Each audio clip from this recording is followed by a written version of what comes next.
I wasn't nervous, just Kathleen. Just Kathleen was just okay. You were nervous. All right, let's get it started.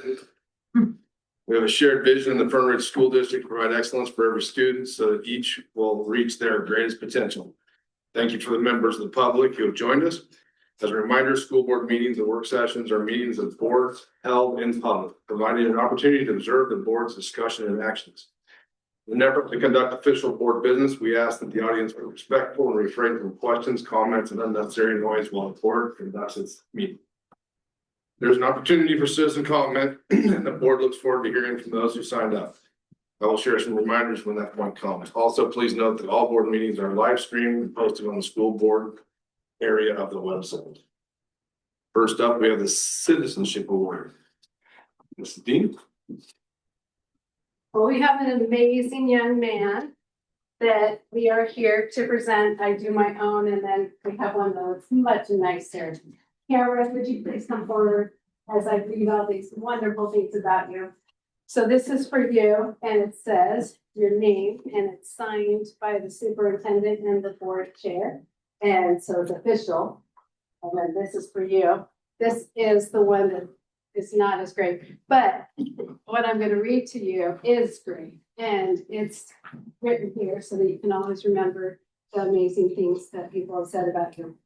So good evening, everyone. Today we are here for more than just the board meeting to celebrate Cameron, and it's Cameron James Brown Pearson. He is a citizen of the month, but he could be so much more.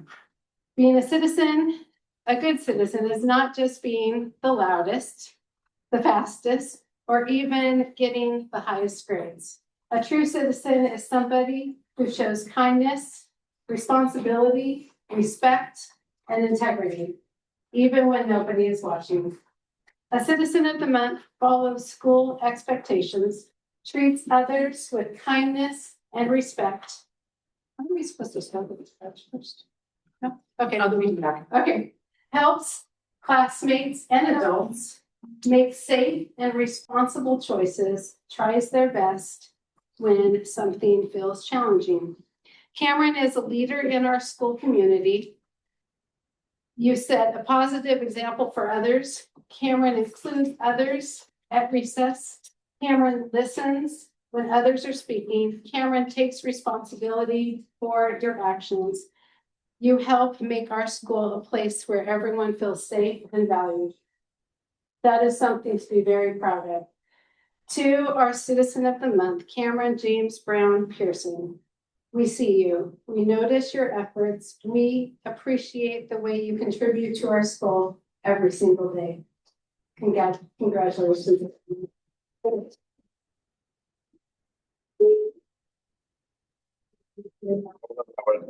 Way to go, Cameron. Congrats, Cameron. Good job. Cameron, if you could, lead us in the Pledge of Allegiance. Good job, Mom, Dad. Thank you. Great job, Mom. And also those sisters. This is where we're going to. Get started, bud. Pledge allegiance to the United States of America, to the republic for which it stands, one nation under God, indivisible, with liberty. Good job, Cameron. Good job, buddy. All right, if you guys want to stick around for the meeting, you can. If you don't, I think it will hurt our feelings. Yeah. We have a hard time laughing. All right. Let's salute public comment. We don't have any tonight. Move us on to number 5. Approval of the minutes. I make a motion to approve the minutes for January 26, 2026 in the regular school board meeting. So second. I second that. Perfect. Any discussion? All those in favor? Aye. Aye. All those opposed? Aye. Passes 5-0. Yeah. Gotta give them a little bit more time. Okay. All right. Next up is the business office, Kawana. You're up. I'm here. Can you hear me? Ma'am. All right, excuse me. I have a cold, so my voice might crack a little bit. This is our enrollment report as of February 1st. Elmira Elementary has the average class size of 23.6, and Veneta Elementary is sitting at 22.14. Total elementary enrollment is 572, and that includes the bridges and structured learning rooms. The middle school has 312 students enrolled, including the Bridges classroom, and the high school is at 359. Overall, our in-district enrollment is down 41 from the budget projection, and including the charter school, we're down 18. Does anyone have questions on the enrollment report? Did it break out class sizes for middle school? I was curious. Sorry. Yeah, you mean sixth, seventh, eighth? Yeah. Yes. 195, 108. But like class size? Yeah, like individual classroom sizes. It's gonna be around 15, No. 23. I could get you that. I was just curious. It'd probably be about 15 to 23. Correct me if I'm wrong. Probably. Yeah, I'm not 100% sure, but I can get that for you. All good. Thank you. This Marshall's shaking her head. Yeah, 15 to 23 is probably. I was just curious. Mid-teens to mid-20s. Sure. I'll like to start off. Financial report. All right, this is our general fund revenue and expense report as of January 31st. We have received 76% of our budgeted revenue compared to 75% this time last year. We have spent 43% of our budgeted expenses compared to 44% at the same time last year. So very similar as last month was as well. But does the board have any questions on the financial report? Well, I actually do, please. Is, in regards, there's two, but I'm just gonna ask about one. And for transportation fees, and I see that we haven't received anything on that yet. So when does that come in? That's just a small little amount that we could get. That's not necessarily, that doesn't have to do with the transportation fees we receive from ODE, like the reimbursement, if that's what you're talking about. That would actually be like fees we're charging for transportation. Okay, thank Yeah, you. so it doesn't have to really do with the overall, our first student transportation. Mm-hmm. And then, thank you. And then Yeah. as far as the, earnings on investments, can I or we please get a list of what those are, please? Yes, it's the interest from the bank accounts is what is all it is. But Okay. yeah, Let's do yeah, it. that's all that goes in I there. know that. Yes. If I could still get a list, that would be great. Okay. Thank you. I got a quick question. Yep. We just found out from last year that we underspent from what the budget was. So from last year, we have some money left over. Do we know right now how we look in regards to that this year? Well, I can tell you we are spending and receiving very similar to how we were last year. So, I mean, I would assume we will be close to where we were last year, maybe a little less. We'll know obviously in a couple more months how it's going to look a little better. But like I said, when I've provided the financial report every month, you know, we're almost 1% away from the year prior on everything. So We're trending the same way we did last year. yeah, pretty much. Yeah. What's the total surplus dollars like year to year, like this year, what we're looking at? The surplus dollars? Like if we've underspent, you know, what is that total amount? Well, we know Quanah could give you the number that we started July 1X. That's what just got audited. So that's, what are we at, 5.9 million or? 5.4. And that's what percent of our budget? That is, it's 28% of our revenues. Okay.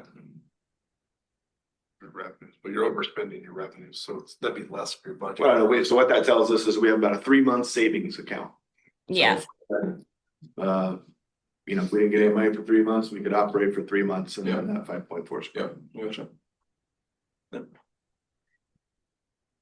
Thank you. Yeah. We need to get a motion to accept the general fund and expenditures report for January 31st, 2026. Make a motion to approve the general fund and expenditure report for January 31, 2026. I'll second that. Any discussion? All those in favor? Hi. Aye. Motion passes 5-0. Thank you, Kwana. Oh, we have. Yep. Yeah, I think I have a resolution to, Yep, you have a resolution, yep. yep.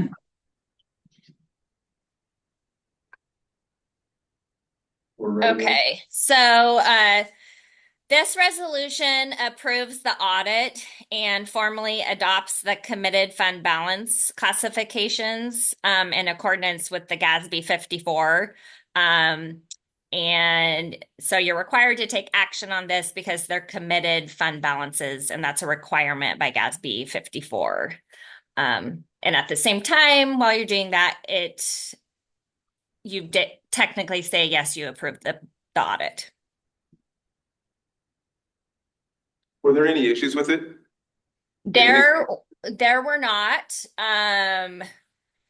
I did send it out to you all. I think at least the short report I did, and then the link to the full audit. It was an unmodified opinion, which means a clean opinion. So there was no reservations, no exceptions or issues requiring a comment. There were no issues of non-compliance or question costs, and there was no separate management letter issued. And I looked around for this information, but I couldn't tell. Is this something that you're supposed to go through every year? It can be asked for you to do. You can also ask to be audited. Is that right? The audit, it is required every year. We actually get audited twice a year. We have an interim audit that typically takes place, in spring or June, and then we have our annual audit, which is supposed to take place at the end of the year, but it usually takes place at the beginning of the following year because you have to wait for everything to close out. So yes, twice a year we get audited. The full audit report, though, is only provided once a year. So I do have a question for you. Is this the same thing that we got the 2 packets for? One was Fern Ridge and one was Forest Grove or something like that? Yes. Okay, so did we get the Forest Grove one for comparison, or why did we get that? It was just a mistake, the wrong cover letter they sent us. It was just the cover page. Yeah, Oh, it's just the cover page. yeah, everything in Yeah. after was ours. Yeah. Right, because they're both the same. Yeah. Yeah, the inside was ours. They just put the wrong cover page on it. Okay, thank you. Yeah.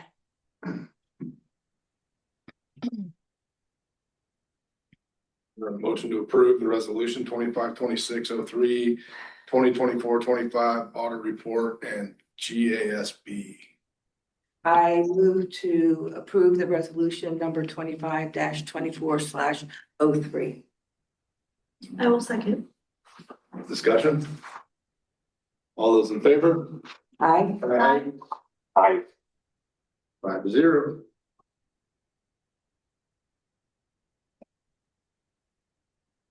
Thank you, Kwana. Thank Yep. you. Feel better? Thank you. Juan is here for one more item, in case you had any questions ever, but the next one is the contract renewal, so I think I shared. Oh, she's doing the contract with them too. This does require action. So it would extend our contract with our transportation provider per student for 5 more years, 26 through 31. That's pertains to all the information you sent out to us. Yeah. Not something that has to be approved tonight. If you want to have some more questions over the next few weeks, we could. I probably want to for sure get it approved in March, but I did not get a chance to look through any of that stuff, so I wouldn't mind pushing it off. Make a motion. I move to table the first school student contract. I'll take it down. We'll do it next week. If anybody has any questions ahead of the meeting next month, Yeah, I'll get it to you. send them my way. All those, do we have to make a motion on that, right, or we just wait? Just did. I know you meant. Yeah. We gotta finish the vote if you have a motion. I seconded it, so we have to vote. Second. Yeah, so that's what I'm asking. All those in favor? Aye. Aye. Opposed? Order, is he there? Mark, you got one? Table the action on the student first contract. Yeah. So we have more time to discuss it and vote on it next month. Yeah, I'm okay with that. All right, Now you're really done. Bob.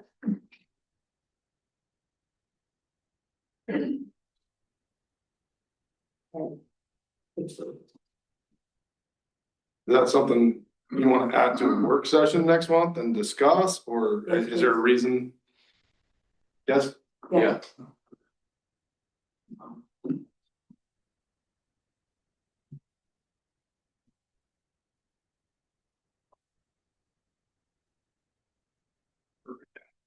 Reports, West Lane Charter. Hmm. Good evening. Thank you for having me. So I put together just a kind of brief snapshot of Westside Charter, who we are, what we're doing, where we're at, data wise. So, next slide. We have had 140 students enrolled in our school this year so far. Currently, we have 93. So we have a really high mobility rate. Kids come to us and they leave us. A lot of them come back, some don't. So it can make serving kids difficult sometimes when they don't stick with us enough to really get to work with them and make a difference. But we do the best we can, and we try even if they're there for a short time. So 55% of our kids come from the Fern Ridge School District, meaning they live in this boundary, and 45 from outside, which is pretty common. I've been here 5 years now, and that split has been pretty much that every year. So students enrolled, so over half of the kids that come to us credit deficient, meaning they're not on track to graduate. So a good majority of these kids have had challenges with school for whatever reason. It may not have anything to do with the school. It might be their personal life. It could be a variety of things, but they come to us behind. 35 of our kids right now are on IEPs or 504 plans, so they require extra support. I will say we're small, and with those 93 kids, we treat all 93 of them like they're individual, and so they all get that same support.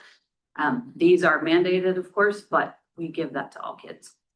We started a GED program 2 years ago, and that is 7% of our kids currently.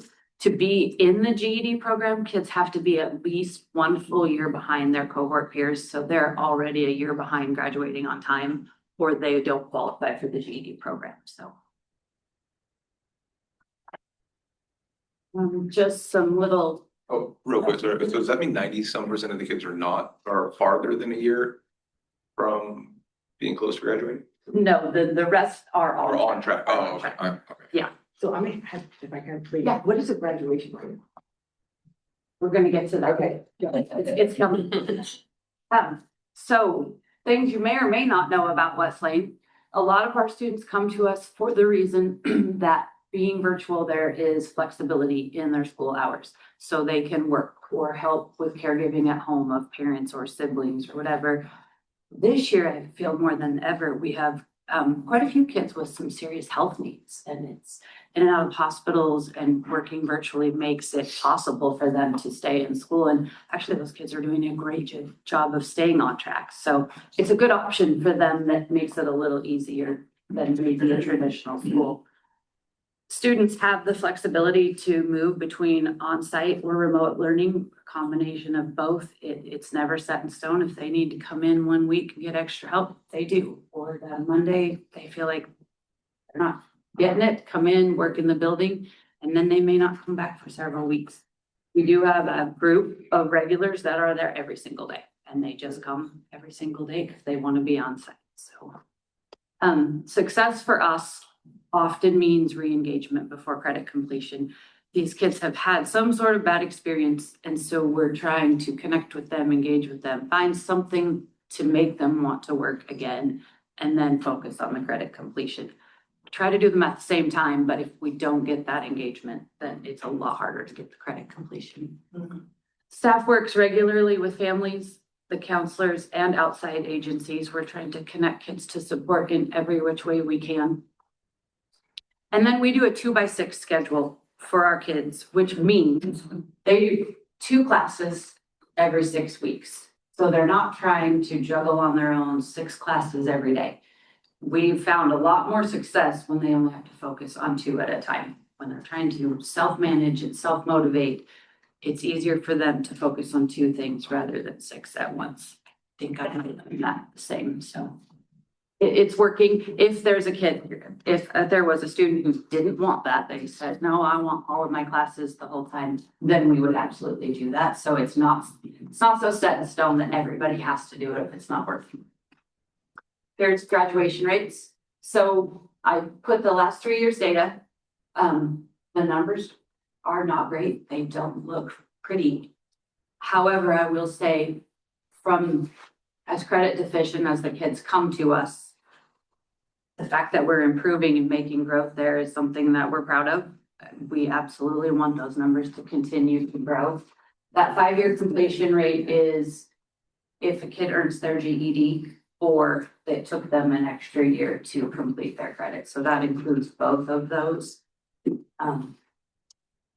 Yeah, the 4 years going up, I think it will go up next year too. Our numbers are looking pretty good. So we're just hoping to continue that growth every year. So far this year, we have had 5 students. So this was at the end of first semester a couple weeks ago. 5 students that have earned their diploma. Now, I think 3 of those was a half a year early. This is their graduation year and they finished at the end of first semester. 2 of them were half a year late. They should have graduated last year, but they graduated halfway through this year. And then 3 students have earned their GED. All 3 of those started in the GED program last year and didn't complete it, finished this fall. So that's where we are at the end of first semester. This is, I think, our biggest challenge. I would say a lot of schools probably can relate. Average daily attendance. It is really hard to get kids to attend every day, especially when they're not in the building. So we have a lot of things, and I think the next slide talks about it, but a lot of things in place to try to incentivize them and get them engaged and check in with their teachers and just requirements so that we're getting them attending every day. That number is lower than it was at this time last year. So it's something that we are really refocused on right now. We're doing mid-year conferences, talking to every family about it, showing every family what their students' attendance rate is, what it means to be counted present, and it's something we need to improve on. The kids are not going to be successful if they're not attending. So, Steve, you don't mind me asking, how do you track distance learning attendance? So they have to log in, complete work, and engage with the teacher every day. Okay. Used to be, they would count that twice a week, and that would be a full week's worth of attendance because kids could work 2 extra long days and get all their work done for the week. But during COVID, that changed, and now it's 5 days a week that they have to complete something and interact with the teacher. Is there a time period for that? It's somewhere within the 24 hours. And then No, I mean, a length of time being logged in and interacting. no, they don't ask for that. But they have to be logged in long enough to complete something. So Right. sometimes that's not very long. Sometimes it's a really long time. So these are some of our interventions. We do incentives. We do weekly contact with kids. All kids have an advisor who's checking in with them. Instructional support, so teachers work with them virtually or in person. And then if they're still not getting that attendance, we have meetings we set up, advisors check in live, not just via email or text, but they're setting up that in-person check-in. And then we're trying, and this one is a little bit of a challenge, but we're trying to require on-site work time. You're not doing the work outside. Come in, sit down, work with us. Let's revisit how the system works, how the program works, how your classes work, and see if we can get you being successful that way. Because if what you're doing is not working, then you got to change something. And then required, again, we step up from the on-site work time to just in-person support daily if we need to. There is some pushback on that. We're virtual, and so that's a challenge, but we're trying it, and for some kids it works.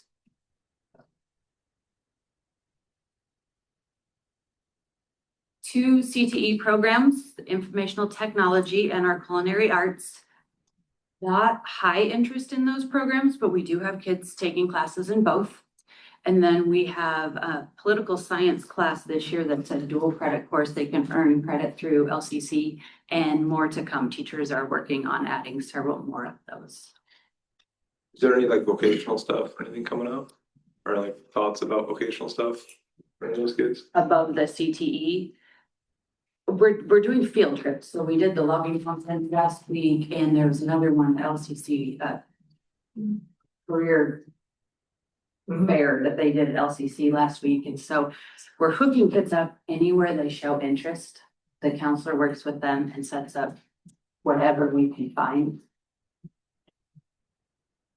Another thing, I know that I think Sid talked about it last month, but 9th grade on track is something that the state requires that we monitor to help ensure on-time graduation. So we have had 15 9th graders enrolled this year. We have 11 currently.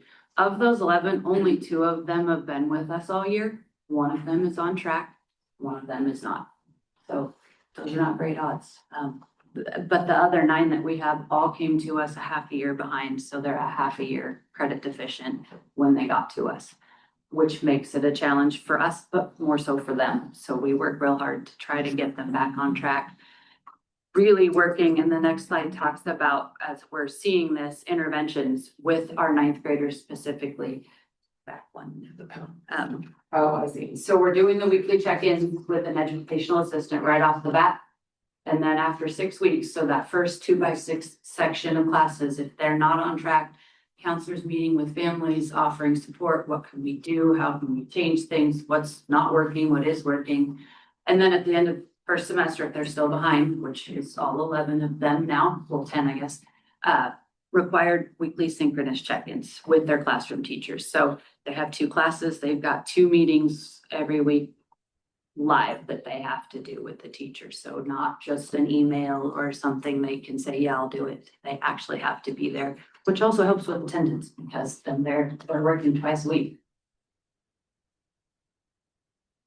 Then the next, this is one of my favorite things that we have started this year, the Empowered Futures program. And it's just preparing kids for life outside of school. And a lot of skills that I think some of us take for granted that kids don't have, but navigating public transportation and just community spaces safely, how to do that, where to do that, how to shop for groceries, make healthy meals, budget money, develop work readiness skills, helping them look for jobs, know where to look for jobs, how to fill out an application, how to get references, practicing money management and just daily living skills. Participate in civic engagement, so talking about getting them registered to vote, things like that, and strengthening communication. So some of these kids, I know one of the things we worked on with some kids who have some anxiety issues is going to a restaurant and ordering a meal for themselves. That was easier for them than going to fast food and ordering. Fast food was too stressful, they didn't want to do it.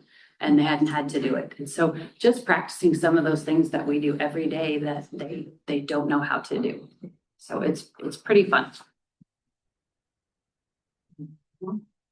So we have 8.5 staff. That's 4 classroom teachers, an educational assistant, a counselor, and then myself, business manager, and registrar. And our main emphasis is building relationships and individual support. Like I said, of those 93 kids we have, every single one of them has an individualized plan, and we know it. We meet as a staff every single Wednesday And we go through our kids, every one of them. How are they doing? Who needs more support? What do you know about this one? Who's got a connection with that one? And so that individualized is something we really pride ourselves on and work hard at. Moving forward, we know our areas that we need to work on: attendance and credit completion first and foremost, and just that continued growth with capacity in mind, where we have a cap of 120 students, so we can never have more than that. And we're not far from that. And so knowing that our numbers are a little higher, which is great, but then getting that attendance and credit completion with those numbers and making a difference for those kids. So thank you for having me. Is there any questions? Thank you. I do. I'm just question or statement, just to clarify for myself, I guess. Your graduation rates are really low, but it sounds like there are a lot of your students are kids that wouldn't graduate if you weren't there anyways, right? So Correct. the number you're getting, though low, is maybe better than if they just didn't, if you get 94 and you graduate 100 and you graduate 13, Exactly. like that's better than only if Yeah. 95 of them didn't graduate. So you're starting behind the 8 ball is what I'm saying, Right. asking. And Better sometimes- 13% than 0. Right. Sometimes they are so credit deficient that the reality of graduating in 5 years, it's just not a reality. We will keep them for 6 years if that's what it takes, if they're willing to put in work. That gets harder the older they get. They don't still want to be in school. How did the ninth graders get so far behind when they left the middle school? So the ones that came to us came halfway through the year. And I should look, I don't. From another district or something? Most of our ninth graders are from other districts, yeah. And they're kids that struggled in middle school for whatever reason, but yeah. So I have a question. So they came to you halfway during, so that half part, the first part, were they doing nothing or were they still in the other school district? Half and half. Some were not enrolled anywhere the first semester and some went to another school district but earned no credit. I don't know if I can even ask her if it's a thing, like how many of them are kids that just don't wanna put in the work, how many are like rough household stuff, like the parents aren't supporting them, is there any way A to, combination of both. like half and half-ish? That's hard to say. I don't know. But there are those kids who really do come and put in the work.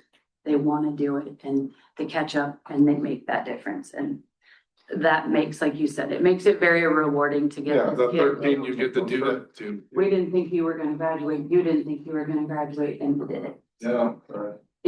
It's harder. I think kids come to us thinking, oh, this will be easy. It's online. It is not easy. And I will tell kids that all the time. It's easier to go to school because there's more engagement, there's more involvement, there's more people around to keep you motivated. It's hard. And I don't think they realize that when they sign up for it. In your opinion, why have the numbers been coming up in the last 3 years? Repeat that, Mark. In your opinion, why have the numbers been coming up in the last 3 years? What's been the key to that? The graduation rates. I think you mean. Yeah. I think that is just our staff working one-on-one with these kids and sitting down and revisiting their plans and what they need to earn and how many classes they need to take. That 2x6, a lot of these kids, that's a 3x6 because they're behind in credits. You need to put that extra class in there. 2x6 graduates you on time. If you're behind, you got to add a class and that's a lot of work. And so working with kids and just they're struggling. I mean, it's not uncommon to walk in the building and see a teacher working one-on-one with a kid in math for 2 hours. I mean, they'll sit there and they'll work through it until they get it so they can pass the class. So I think it's just the commitment of staff and communication. I think one thing, if you asked our parents, we communicate maybe more than they want us to sometimes, but they can never say that they didn't know what was going on. Good for you. In my personal experience, your staff goes above and beyond. They do. They're great. I do want to make an observation is I was looking at the 13% in 22-23, but it went from 13%, 30%, 32%. So that's a good job. Yeah.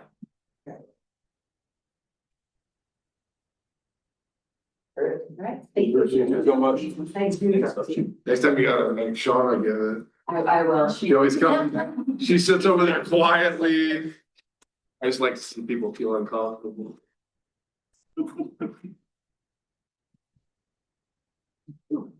Outdoor school committee.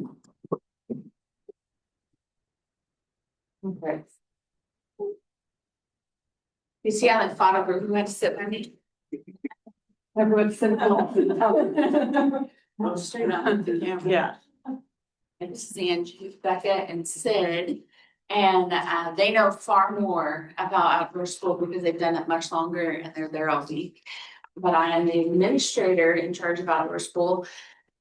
I think part of that is that we have all of the counselors come from the high school, and that is the biggest lift right now. And then later it'll be the fifth graders will be the next part that we have to work on closely. So turning it over to you.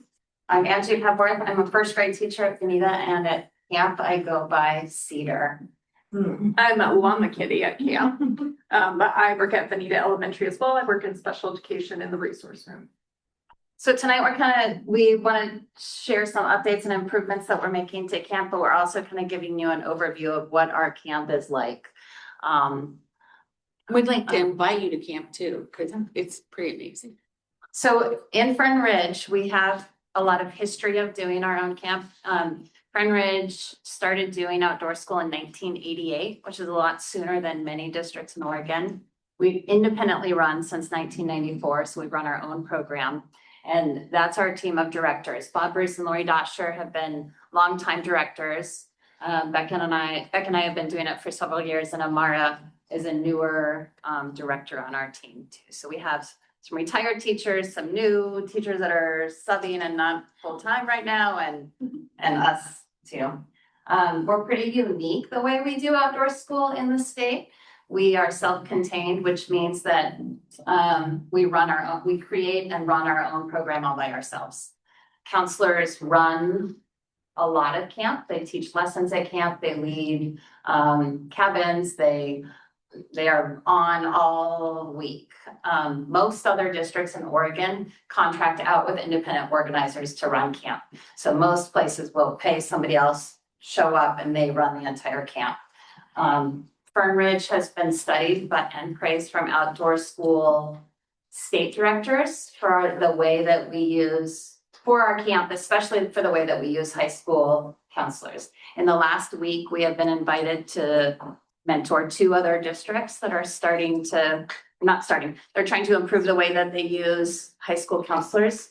We've also been invited in the last week to present at the outdoor school state directors have been studying how high school directors are used, and they are presenting all of their findings. They invited us to present as part of that, saying, we really think that you are exceptional and one of the ones doing it the best. So we want you to be part of sharing what it looks like in action compared to all this data and stuff that we have been gathering. So we should be proud of our outdoor school program. So our funding comes from the state. Oregon State University is the people that, kind of oversee all of that and manage it. And due to increased costs and reduced state funding this year, we have a loss of $16,000. So as you can see at the very bottom, we do have a fundraising event at Sweet Cheeks. Please come on March 19th. Jen Sennett and some others will be performing, and we do have people that will be sharing their experiences when they were either counselors or students going to outdoor school. We're all about full inclusion. We want all of our 5th graders or 6th graders coming to outdoor school. So we make it possible for students from the Bridges program to come and the Structured Learning Center, because we want everyone to participate. And the other thing too that's been really helpful with the budget this year is that both the PTA from Elmira Elementary and PELS from Benita Elementary are helping us with some of the the loss that we've had this year by helping purchase items or things to make camp awesome. Because even though we have a deficit, we are going to make camp as awesome as it is every single year. So just kind of an overview of our numbers. We have about 100 campers every year. It's the fifth graders from both schools come together. They're mixed together in cabins and field study groups and rec groups. We have about 40 counselors every year that are Elmira High School juniors and seniors. The counselors train for 10 weeks before camp. They start next week, and it's every Wednesday night. We meet from 7 to 9 p.m. and train them. So they work hard even after sports practices and such. The counselors go up a day early, so they have 5 days of work for camp. Camp itself is 4 days. So the counselors all go up 24 hours early. They go on a Sunday. Fifth graders come up starting Monday. Then we have our 5 directors and several other adults that are up at camp with us. There are 6 student chalets, which are the buildings at camp, and each of those have 3 bunk rooms in them. So excuse me, 3 bunk rooms. So How many bunk- there's sorry. No, go ahead. Okay, the chalet is the building, and then in the building are 3 different rooms, and in each room is 8 bunks, yeah, 8 in each room? yeah. 8 bunk beds, so, well, 8 And beds, 8 beds. is there a student in each of those rooms? Yeah, there's 2 counselors and like 6 students. Usually, I mean, depending on our numbers and exactly where they land, but it's about 2 counselors and 6 students, 5th graders in each room. So is that 2 to 6? Yeah, for the cabin time, yeah. For the living room cabin. time. Mhm. So, but that's 2, I'm just trying to understand this, but there's 3 rooms. Yeah, so one room has 2 and 6, then the other room has 2 and 6, and then this room has 2 and So 6. there's 6 counselors. Yeah, yes, Okay, thank yeah, you. Yeah, yeah. that's good. All right, so some of the logistics, like I said before, we want everyone to come, and so we try and work with families. If we hear that a student maybe does not want to attend, we ask the 5th grade teachers to connect with parents and see why they're not attending, and we try and make it work. One of the things we've done in the past is we had a day bus that would bring up students that didn't want to stay overnight, and they would leave here, go up for a couple hours, and then come back. So they spent a lot of time on the bus, but they still got to stay, which was our goal. And like Angie was sharing earlier, we do train all the counselors. A couple weeks ago, they had to fill out applications. Then they turn them into us. Then we got teachers. Sorry. And then we interviewed them. And then after that, we checked in with the administration from the high school to make sure that their attendance and their grades were doing well so that we could take them on, and that their behavior as well was good at the high school so that we could bring them on as counselors. And then throughout the training that lasts for 10 weeks, we are continually checking in with high schoolers. And thanks to Desiree Bright-Brendan, she helps us oversee that as well in the high school. We check in with students. I've checked in with multiple high schoolers who have had poor attendance or their grades are faltering, and we provide time for them to work on and miss training if for some reason they're falling behind in class, because we don't want their high school and their grades to go down just because they're participating as a counselor for outdoor. Something else that we try and do too is we talk a lot with 5th grade teachers and with high school staff as well that know the students better than we do, so that everyone can be successful while we're at camp as well. And the 5th grade teachers who come up with us to camp, we have had multiple high school teachers come and visit camp in the last couple of years, which has been great because we have had some high schoolers that also needed support, and having the high school teachers there was really helpful in those situations. And then we're also medically trained because we have to give out meds at nighttime and throughout the day. And then we also have an emergency plan that an EMT helps us develop. I think high schoolers have a new appreciation for elementary school teachers. Yeah. My daughter came back with that. Yeah, sometimes their own teachers show up and say, oh, they just apologized for Yeah. their behavior. So some of the new policies and logistics, something that people have been talking about across the state is how to include gender expansive students. So we've had a committee that has talked about this. We've also had meetings we've had discussions about this with the state directors. So we had a committee that was formed with representatives from every school that is involved at outdoor school, as well as teachers. And go ahead. So some of this has been updated and some of this has been a work in progress that has been fine tuned. We have an updated outdoor school information packet for parents. This is one of those, when you know better, you do better. Kind of like all this information was here and there in the past, but not as clearly presented. So this year we've got a really great packet that has everything you need to know about camp for parents that will go home with a packet that is also all the forms. So in the next few weeks, going home with all the fifth graders will be an informational packet as well as a packet of forms that will be, here's all the ones to return and here's everything you need to know about camp. Just to help clarify it and communicate better. Some of the privacy policies have been tweaked a little bit and some of them we've been doing all along. So the rule of 3 is that there's always 3 or more campers or counselors together to avoid the situation of a counselor or a camper being alone or 2 campers being alone or 2 counselors. The exception would be like as an adult. So if we needed to go pull a student for behavior or having anxiety, the directors at camp don't follow the rule of 3, but it's for the counselors and the campers. When we say campers, we mean 5th graders. That's the lingoese. Swimsuits are required in showers. In the past, the language has been that they're recommended. And as far as I think, everyone typically showers in swimsuits, but now it will be required. Counselors have always showered separately. And the little tent there, the changing tents we had last year, and they were optional. So if somebody felt embarrassed about changing, they could use them. This year, it's going to be required changing in tents. This has been done at other districts and other outdoor schools. For every kid, regardless of the. Yeah. And so we added a second one. So every bunk room that has the 2 counselors and the 6 campers will have 2. So it will hopefully make getting ready fast enough that they're not late to everything, that it's not a delay, but also allow privacy for changing. And it honestly makes them, I think it will relieve some just of the general anxiety that 5th graders have of changing in front of their peers. That's something that was something that my son was nervous about when he went to outdoor school, was like, this is weird. So it will just be a policy. Swimsuits required, changing in tents will be required. So essentially nobody at outdoor school ever see another person at outdoor school naked.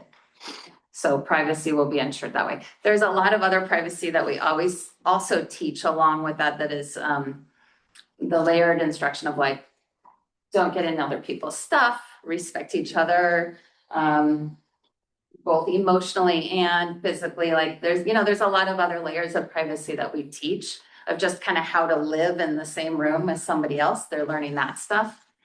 These are kind of the firmer rules, but just, there's a lot of layers and nuances that we're teaching them. And then the other idea that we're trying now is all gender bunk rooms. This is something also that is being done across the state. So when parents in the parent packet for forms, there will be an option where parents can check what they feel comfortable with. And they can say all girl bunk room, all boy bunk room, or all gender bunk room. And they can check anything that they're comfortable with. So I might check all girl or all gender, not caring. I might check all girl. I might check all boy for your own children. So parents will be involved in the request of what they feel comfortable with. There's also on the forms a way to check what they feel comfortable for the whole building. So maybe I want my son in an all boy room, but I don't care if the room next door is all gender. So there's that option too. Or maybe I want to make sure the whole building is all boy.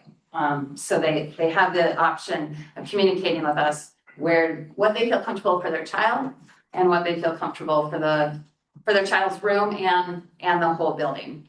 Some of the benefits of all gender bunk rooms that other outdoor schools have found is that they not only allow a place for gender expansive students to feel safe, they also support friends that want to be together that are not the same gender. So cousins, siblings, best friends, can be in a cabin together because people aren't just best friends with the same gender. And parents choose those preferences on the same, it used to be in class, they would choose, the fifth graders would choose friends that they want to be in a cabin with, or a bunk room with. And now that is also on the form. So parents will also kind of know who they're requesting to be in a group with. And it's still guaranteed that they're gonna get like one or two of their friends in their bunk room? Yeah, we aim to get a good friend in the bunk rooms as well as they have a field study group where they learn their lessons and they have a rec group. So we aim to kind of have everyone have a friend somewhere. The fifth grade teachers work really hard between the schools. They also aim to mix the groups. So there's a lot of communication with the fifth grade teachers of who their kids are and what kind of groups they would work with. So on this slide, we have some anonymous, student quotes. Last year at the end of camp, Oregon State University had everyone fill out a survey, including fifth graders. So fifth graders and high schoolers filled this out. And these are just some of the quotes from the students. So we thought that'd be fun for you guys to see. See, what is the camp names, the high schooler, because the high schoolers also. Oh, okay, camp now names. making better sense, okay. Yeah. Sorry, I read that out loud, it confused me when I read it. I kind of figured that would be brought up, like they get to pick out names and it's kind of fun because most of the students don't know their names. And then at the end, on the last day of camp, all the kids are trying to guess the names of the counselors. So Oh, right. it's pretty funny. So that's my one, if you visit Sky Camp tip, this is my main tip. You don't walk up to Riley and go, "Hi Riley," on Wednesday, and then they all freak out. They're not supposed to know my name. So, you go up there and visit. We were singing a song and it fully yelled the girl's name and I was like, yeah, that was entirely my fault. We pick our names early in trainings and then try to use only them in trainings. Oh, Try to get used to it. Do you guys have any questions for us? Or more? Do you have the dates for? Yes, we, so high schoolers go up May 17th, that's Sunday. We start heading out at noon, packing everything up and set up there. And then the fifth graders come up on Monday, the 18th, May 18th, and then they're there and everyone leaves on the 22nd. So it's a Monday first. And if I was to come up and 21st. visit, is there a better time for me to come? Is there, Monday, Tuesday, Wednesday, I would say Tuesday, Wednesday. Tuesday, Wednesday? Not Thursday, they're cleaning. Yeah, Thursday we That get was really boring. the fifth graders back also by the end of the school day. So Thursday's our shorter day. And that contact if I'm coming up. I'm sure you don't want me just to show up. I know where Sky Camp is, but. Probably one of us would be great, just so that we can watch for you and just know. I wouldn't want to just roll in and. Give yourself a minute to get there. How long does it take to get there? Oh, here, hour and a half. I've been to Sky Camp so many times. Hour. Very familiar. Yeah. Yeah, please come out. It'd be great. And if you're able to stay later for campfire is very enjoyable because we're singing songs. And then each chalet, right, we're still calling it that. Each chalet takes turns doing skits. All the bunkers take turns doing skits. So it's a lot of fun. I'd love to see it. I've heard a lot about it over the years, but never seen it. I know my kid was a little bit anxious when he went last year, and he said it was one of the coolest things he's ever done, so it was awesome. Putting on a great camp, and it sounds like it's been a success for a long time. I also want to thank you for listening to the parents' concerns and coming out with a concession that keeps everybody happy. So thank you very much. Yeah. Thank you. The Veneta Elementary and Elmira Elementary, we've been talking about that. So they're not, Elmira, Veneta, everybody's just together, right? How is that? Magical. It is really neat because it's it's like the seed for starting sixth grade together. And we usually point that out at some point in camp to look around. This is your group. You're this group together who are going to be together until you graduate. They find friends. They feel a lot more comfortable starting middle school because they know each other. The first day of school isn't the first time you've seen half your students. Yeah. On your guys' board, there's 5 of you. You 2 represent, I mean, Benita. Like, is there Elmira representation on the board? Sort of Amara. Amara was a 5th grade teacher at Elmira the last 2 years. Yeah. She taught your Yep. child, right? Yep. And then had a baby and now is doing some long-term sub jobs. So we At Elmira. at Elmira. So she'll be our contact there this year. Outdoor school directors are we do this because we love it, not because we're 5th grade teachers or because we represent each school. You have to, we work really hard, so you have to have the drive. Does that make sense? So it's like, understand. we are always like telling people like if they want to join our directors team, we're open to that. So there's been kind of an open invite. Amara was enthusiastically said yes. And even this year, not knowing if she was gonna be a sub, said, I still wanna be involved. That's great. So where were you guys at on your budget stuff? Like what happens if PTA and PALs don't come up with the money needed? How do we make sure that that is taken care of? We will have camp covered. So the basics of camp are gonna be covered.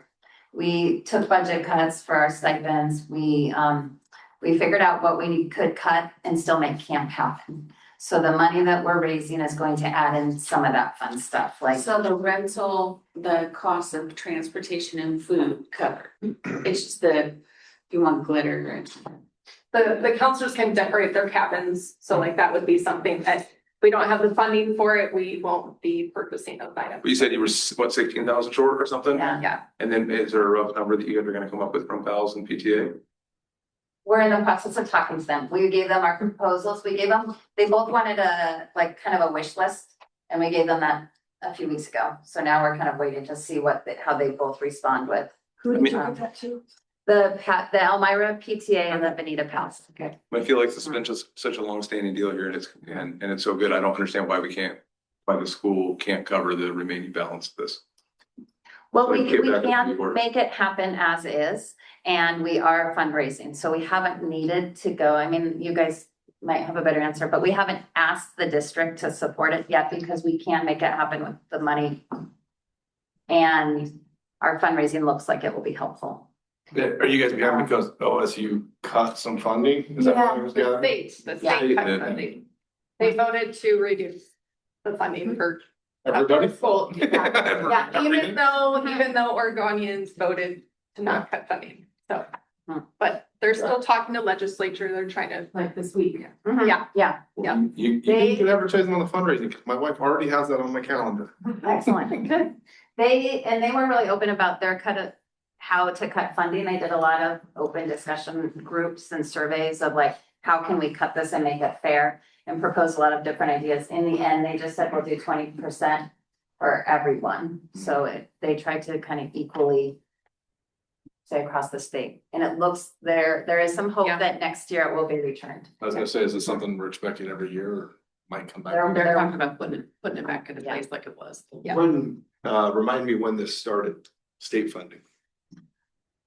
Like when they started, but. Yeah. I This don't is know. fun. I feel like it was about 10 years ago. I don't remember the year. Just to make sure the board understands, district completely funded outdoor sports. Yeah. Until about 10 years ago, when the state implemented this, and that was just something that came off of our budget for the year. If next year, the state said we're not in this game anymore, I'm sure the district would look at, okay, how can we fund this? Yeah, then we never bring it back into our general fund.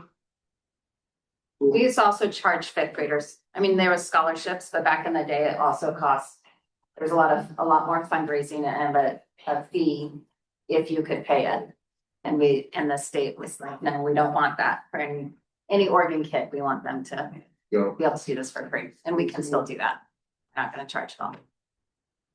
What's really cool what you guys are doing. It's a great cause, so I'm sure you won't have any trouble fundraising the money. Thank you. What are your guys' nicknames? Last year I was Azalea, like the flower. Did you pick a better one for this year? Okay, what's, I like to hear gosh, I actually don't have any. Huckleberry, obviously. Because I don't have a partner yet. What about Big Jake? He hates me. Yeah, unfortunately, I will not be in attendance this year. Yeah, Made the decision not to go. yeah. But last year I was meeting easy and Brett with Alvin, Simon, and Theodore, the Chipmunks. And guess what? He was. They often will do a chalet theme or Yeah, a theme with the group that Yeah, they like their my- games with. my chalet was like just nature and like outdoor and whatnot. So we had Ivy and Daisy. No, because Melody and what's her face? No. I graduated this year. Oh, now the time, in my defense. But yeah, and then, hidden snack were Azalea and Dahlia. Well, I think I'll up and see Azalea. Thank you guys. I'm gonna choose a different name. Oh, well, thank you. Thank you very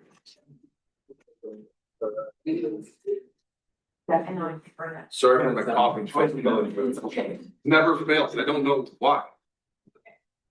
Thank you. Oh, yeah. Happens to me all the time. I don't know. I figured the winter pictures student. I don't know. Call up there.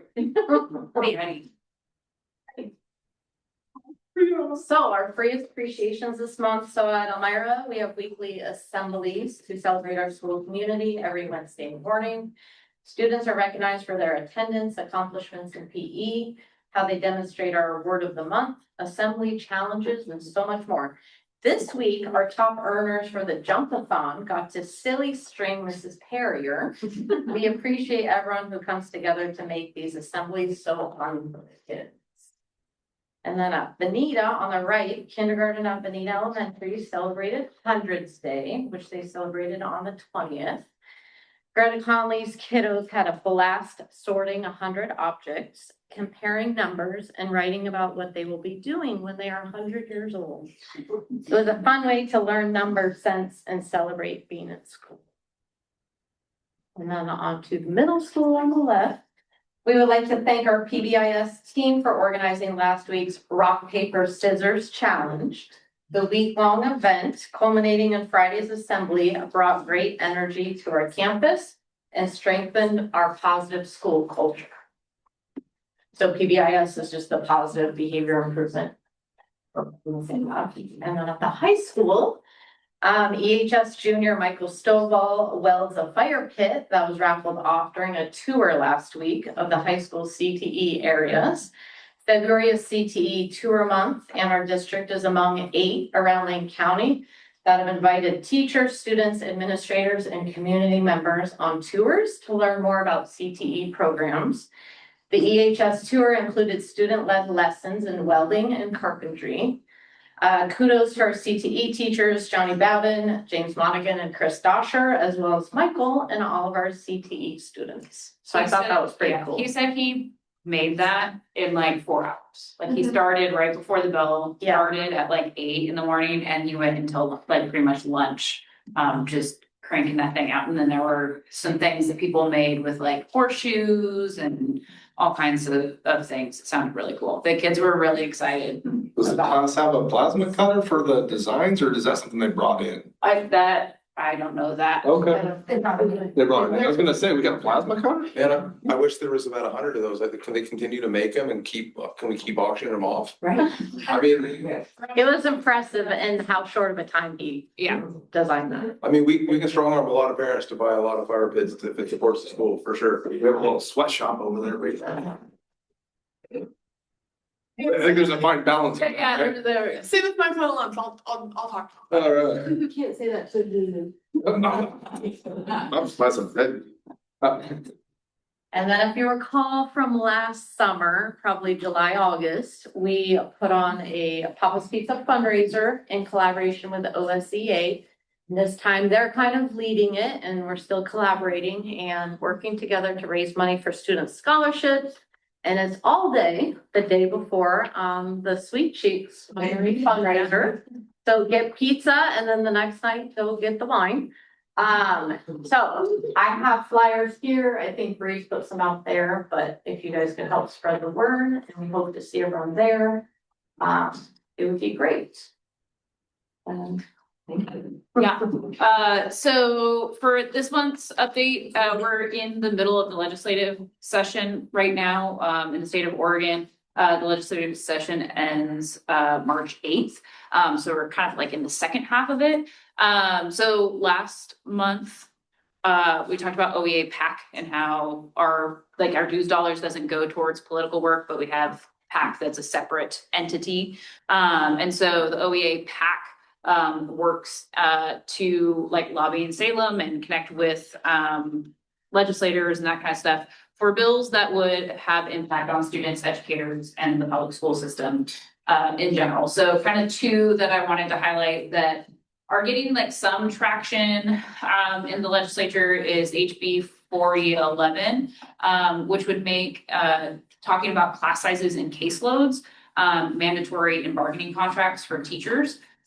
Just to kind of have a unifying language across the state of Oregon that these are two issues that are facing educators right now, and they should just be automatically on the table when we go to bargaining. This one has been moved into Labor Committee. So they're looking at it in the committee and will make their decision recommendation, and then it'll move back into the legislature.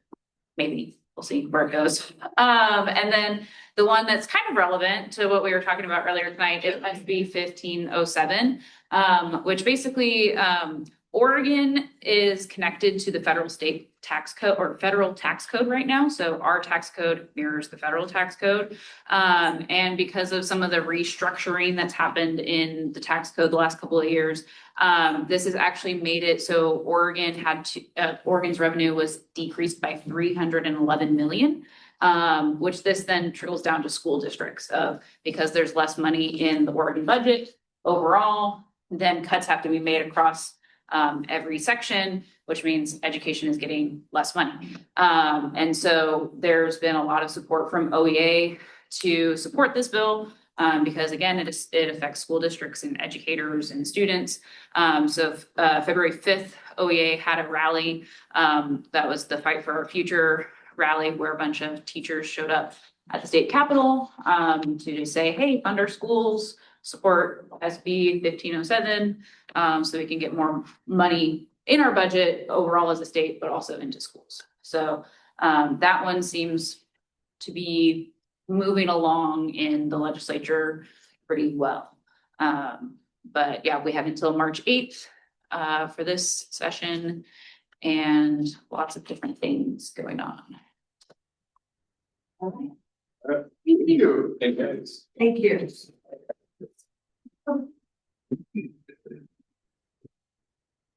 All right, now we're down to you, Riley. Yelling at me because I say Jake first. Sports. Azalea, if you No, like. it's Riley.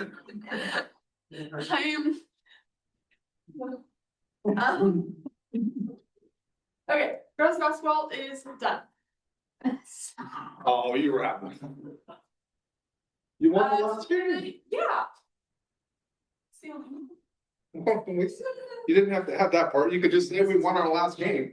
We did. It was good. Overall, it was a good season. Senior night was a success, and our banquet is on Thursday, actually. And boys basketball, they're in split state playoffs. If you didn't know, they got third in league because they lost to Creswell last Friday, and now they have a home game tomorrow. They're playing Corvette at 6. It is $6 for entrance. $10 for adults. $6 for me. Boys and girls wrestling, boys districts were last week, and we had 5 students that qualified for state. Do I need to list them or? Yeah, that would be nice. Okay. Memphis, don't ask me the last name. Jonah Cooper. Tristan Bell. Caitlin's boyfriend? No. No, not Judah? Not me. Hold on, I'm getting. Way to be prepared for that. I didn't write it down. I can pull this right now.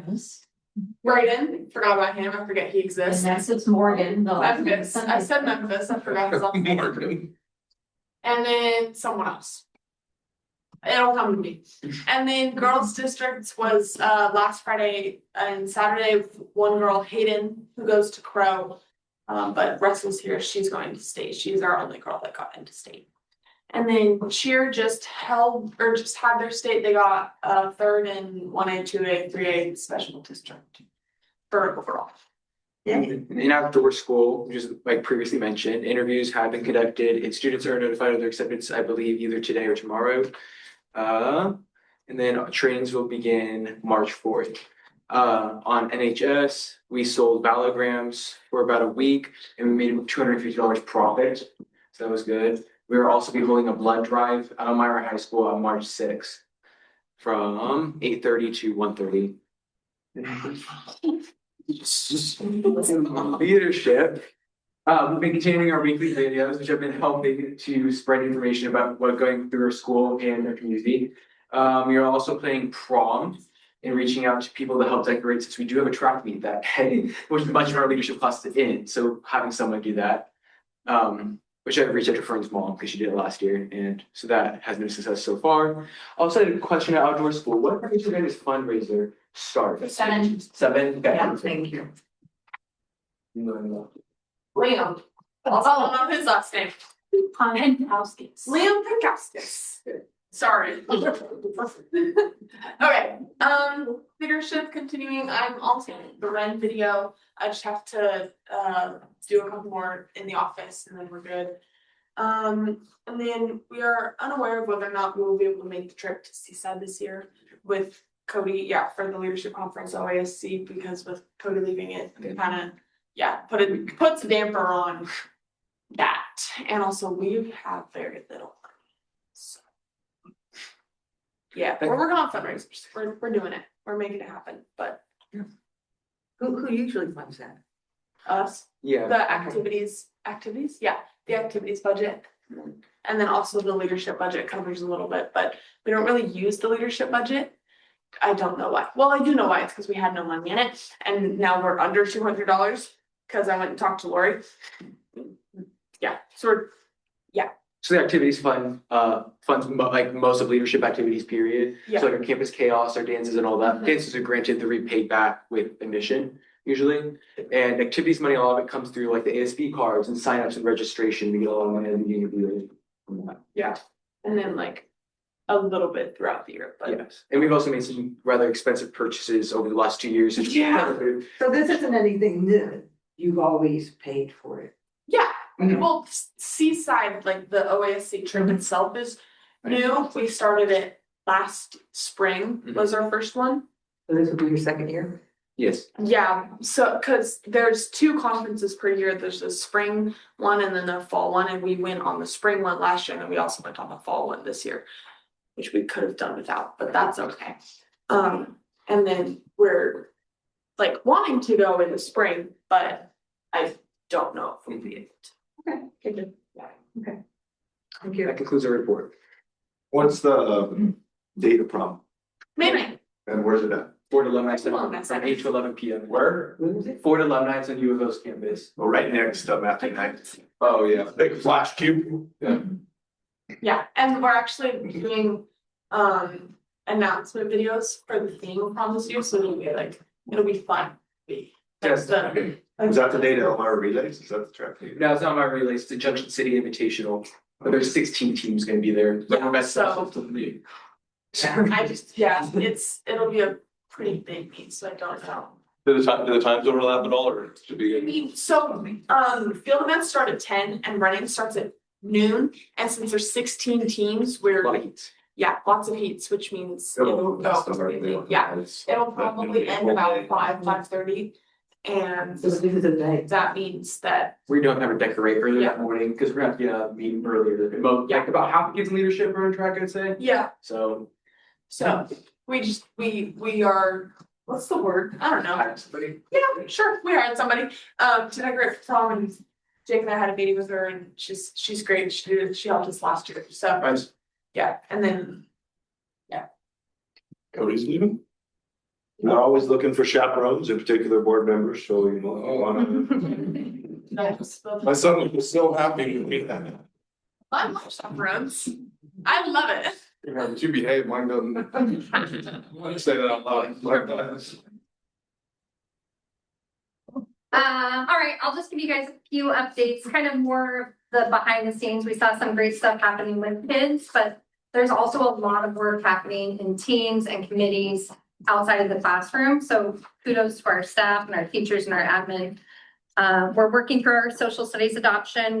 We meet next week with the K-5 to kind of lay out that plan, or at least start talking about it. We had a mid-year K-12 team MTSS check-in. And that was a half-day workshop that's facilitated through Lane ESD. And it allowed our 6-5 team to talk about their 3 tiers of supports, tier 1, tier 2, tier 3, our middle school and our high school, and just really trying to start aligning those systems and really getting them on paper, because there's so many great things happening at every building. But if you don't sit down and like write it down, it kind of gets lost in translation. So we've been doing a lot of work on that. We have a K-5 team going to Salem for the Oregon RTI conference. That's March 11th and 12th. We had 5 middle school teachers and Miss Johnson spend a Saturday at Lane ESD to do some MTSS work as a building team. So that's pretty incredible. I'm scared to ask people to go to Saturday meetings, but they did it. And then one thing that's been really fun that's happening right now this week and next week is walkthroughs at the middle school and elementaries. So I spent about 4 hours at the middle school with Olivia and Eric, and we just got to go through and visit all the classrooms. And they're not evaluations, they're just like watching the kids in action, watching the teachers in action, and that's been really fun. Today we got to be at Benita. I didn't get to see Becca, but I got to see Angie. And it's just really fun for me to be in the classroom. So that's kind of what's happening. Thank you. Nice, thank you Yep. very much. Thank you. Next month I won't be here. And then the next month after that, I'll do a big presentation coming up. Yeah, we'll make it real long. Brings the superintendent's report. Superintendent's report. I got some things to talk about. Let's see. 4 of them. First one, we know that, we are confident that when all of our bond promises are met, that we're gonna have dollars left over. What that amount is, we're starting to get a little clearer picture. I would guess it's less than 3 million, more than 1 million. So that's you got a $2 million window there, probably be around 2. However, and once we get there, which will probably be late fall, and kind of get a clearer picture, I'll come to the board with a presentation and some information around a recommendation. So if we know we have $1, I'll say, there'll be 5 or 6 areas. I think I've talked to you a little bit about this. Out of that $1, we want to put a nickel into facilities, 45 cents into classrooms, 10 cents into technology, into the various different pools. And we'll talk about that then, and you'll approve that. And then we'll go on our way about coming up with the priorities to spend those dollars.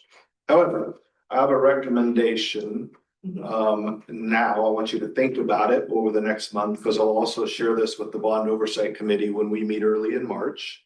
And then I'll look for action from you in March, and that would be to dedicate $100,000 of this money that we know we're going to have left over to begin work on our irrigation system. So we've always known, whether it's been pre-bond planning, our long-range facilities plan, improving our irrigation system has been something that's been on our radar for a long time. We have, we limp along, we've had little things, make small repairs. But there's just some significant investments we need to take place. The reason I would like to start that process now, we could wait till next winter, but then no, we're probably really a year and a half after that to seeing kind of the results of it. Whereas if we started this process in March, I've already got Dan to give me a ballpark list of the most critical things. We need 2 more storage tanks. We want to replace this pump. We want to replace lines and heads in this field, etc. So the conversation I want to have here is for you to be thinking about, does that make sense to do that now? Again, the benefit of doing it now would make it least somewhat likely, a lot of our fields would be in better shape in the fall. And certainly by next spring, we'll probably still, this isn't something we're just gonna knock out in a week in May. It'll be a several months, lots of smaller little projects. A lot of it we could accomplish over the summer. Maybe even get some areas with greener grass in early summer, but certainly by fall, we'd start to see some of the benefits of this work. Whereas if we wait till next winter to kind of start this process, it'll really be a whole another year later. So no action right now. I'll send you maybe a little more information on this in the coming weeks. If anybody has any questions, let me know. But that will be the ask in March. Is that something the board wants to do? Scott will create a separate fund within our bond project, transferring $100,000 specifically. I have no idea. I have a general idea that I think we'll be in the ballpark there of that amount of money. If we go over, I'll dip into our facilities reserve, general fund dollars. We have a significant amount of money for larger projects. Certainly if all of our irrigation work ended up being 150,000, I don't think I'd come back to the board and ask for additional bond dollars. We just cover it with our internal facilities reserve. So if anybody has any questions on that topic. Who is recommending the items to you from the various committees? I know we've kind of talked about it at the bond oversight committee meetings, kind of talked about it here a little bit. Like who is actually compiling? I know you're compiling the list, but what groups are you reaching out to about it? Is it teachers? Is it about any of the items, whether it's irrigation, whether it's a little bit for a building, whether it's whatever? You mean for what I'll share with you in the fall? Yep. Yeah, at this point, it's just building principals, department heads, so the tech director, the facilities director. I assume building principals, some of the things that they're sending me are as a result of what they're hearing from staff. Specifically to athletics, as we started the bond campaign, we had a group of about 35 of us in here that were, a few coaches, community members, some staff, booster clubs. They created a list. I don't know if I've ever shared that with. Yeah, you have. I was just wondering how that list got compiled. So that list was all of them. And then I created a survey, sent it out to those 35 people. They ranked them in their own order. Then I kind of prioritized what those 35 people thought in regards to, but again, that was just specific to the topic of athletic upgrades. Is $100,000, I mean, have you looked at it, but is $100,000 enough to make a significant difference? I think we're close. What I want to do now with this list with Dan, it'll definitely make a significant difference. Is that everything that we need? Could it be less? Could it be more? I haven't got it narrowed down that much. I want to sit with Dan, kind of review these, and then probably before the March meeting, I'm going to reach out to, we really like the landscape folks, the grass sprinkler folks that worked on the high school project. We're going to reach out to them and say, give us a ballpark. So at least I'll know that, we're close enough with that. Is this in addition to the list that was made for extra money? It'd be separate from that, yeah. So if we end up with $1.7 million left over and we approve this, we're gonna have 1.6 million left over. Okay, and then that list, the list that we have, that's just a general list. Is that a prioritized list? Well, I think the only actual list I have that I've possibly have given to board members is just the one that the community group came up with around athletics. But a month or two ago, just started this process, I emailed principals. I haven't shared that with anybody. It's just a Google Doc where they can go in any day, whether it's Dan or Paul or a building principal, and add something under an area, whether it's facilities or classroom. Just last week, Miss Johnson asked me, can I add teacher desks to, new teacher desks to the request under, sure, whatever. I'm not, saying yes or no to anything they want to put on there.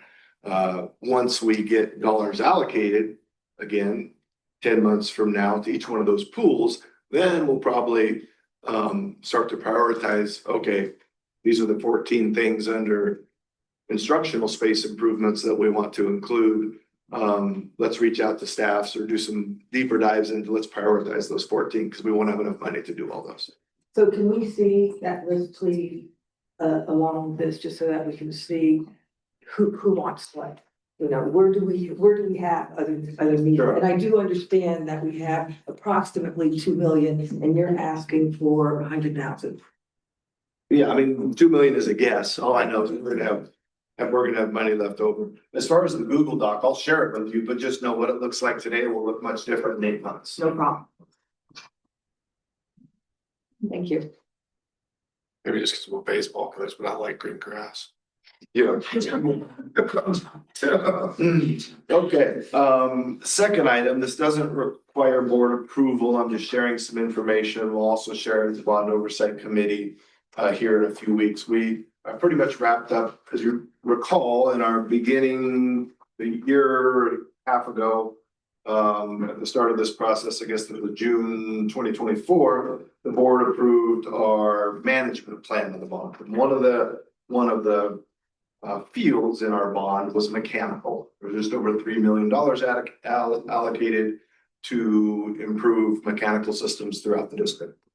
We kind of broke that up into 2 phases. First phase was mostly controls. So we get control of every unit and every system, everything's talking to each other. We pretty much wrapped that up, and even throughout this year, there's been specific units that we've been able to repair or replace when the new controls gave us information that we have something going on here with this particular device. Now that we're beginning to go into phase 2, I just want to let the board know, after talking with Scott and our partners at Alliant, along with Dan, they feel like the next kind of pressing thing, so we're getting ready to start phase 2, is to get the controls at Elmira Elementary to match what we have at the middle school and the high school. So all the components over there are only around 10 years old. We're not really seeing any failures. Things are working on just fine. But the controls are a totally different system. They're starting to fail. They're not supported anymore with the contractor. And we want to switch the controls to the same model that we're using at the other 2 schools. So Is Vanita on the same? Vanita is totally different, and they will never be. Okay, so this is just for Elmira. Yeah, Elmira Elementary. Okay. So again, I'm just sharing the information that first phase went pretty well. What our plan is, at least the first part of the second phase, will certainly be other mechanical work down the road. But in the next couple of months, this process is probably going to start. So Are we still in budget with that? Yep. Okay. Next up, facilities form. We are, did I make copies of that? Over the last month or 2, probably.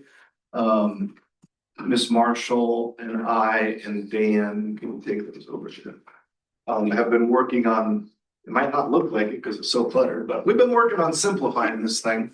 Thank you. So we've got it front and back 2 pages. The front page is a little bit simpler than it has been before, but not a lot of changes. The biggest changes come on the back page, where we really probably more than cut in half all the different areas and things we charge fees for. For example, we used to charge different amounts for every gym. Now it's just one cost, regardless of whether the gym is Benita or the high school. We used to have a gym flat rate, but then, okay, it's $1.25 more for water, it's $3.75 more for power. No, we just put it all into one rate, so it's a little clearer to describe. The priorities, priority 1, 2, 3, and 4, those haven't changed. And then this priority 1, well, what's the definition? Oh, it's on there. Yeah, so those would be things like leadership class wants to have a dance, right? They got to do a facility use, but we don't want to charge anything.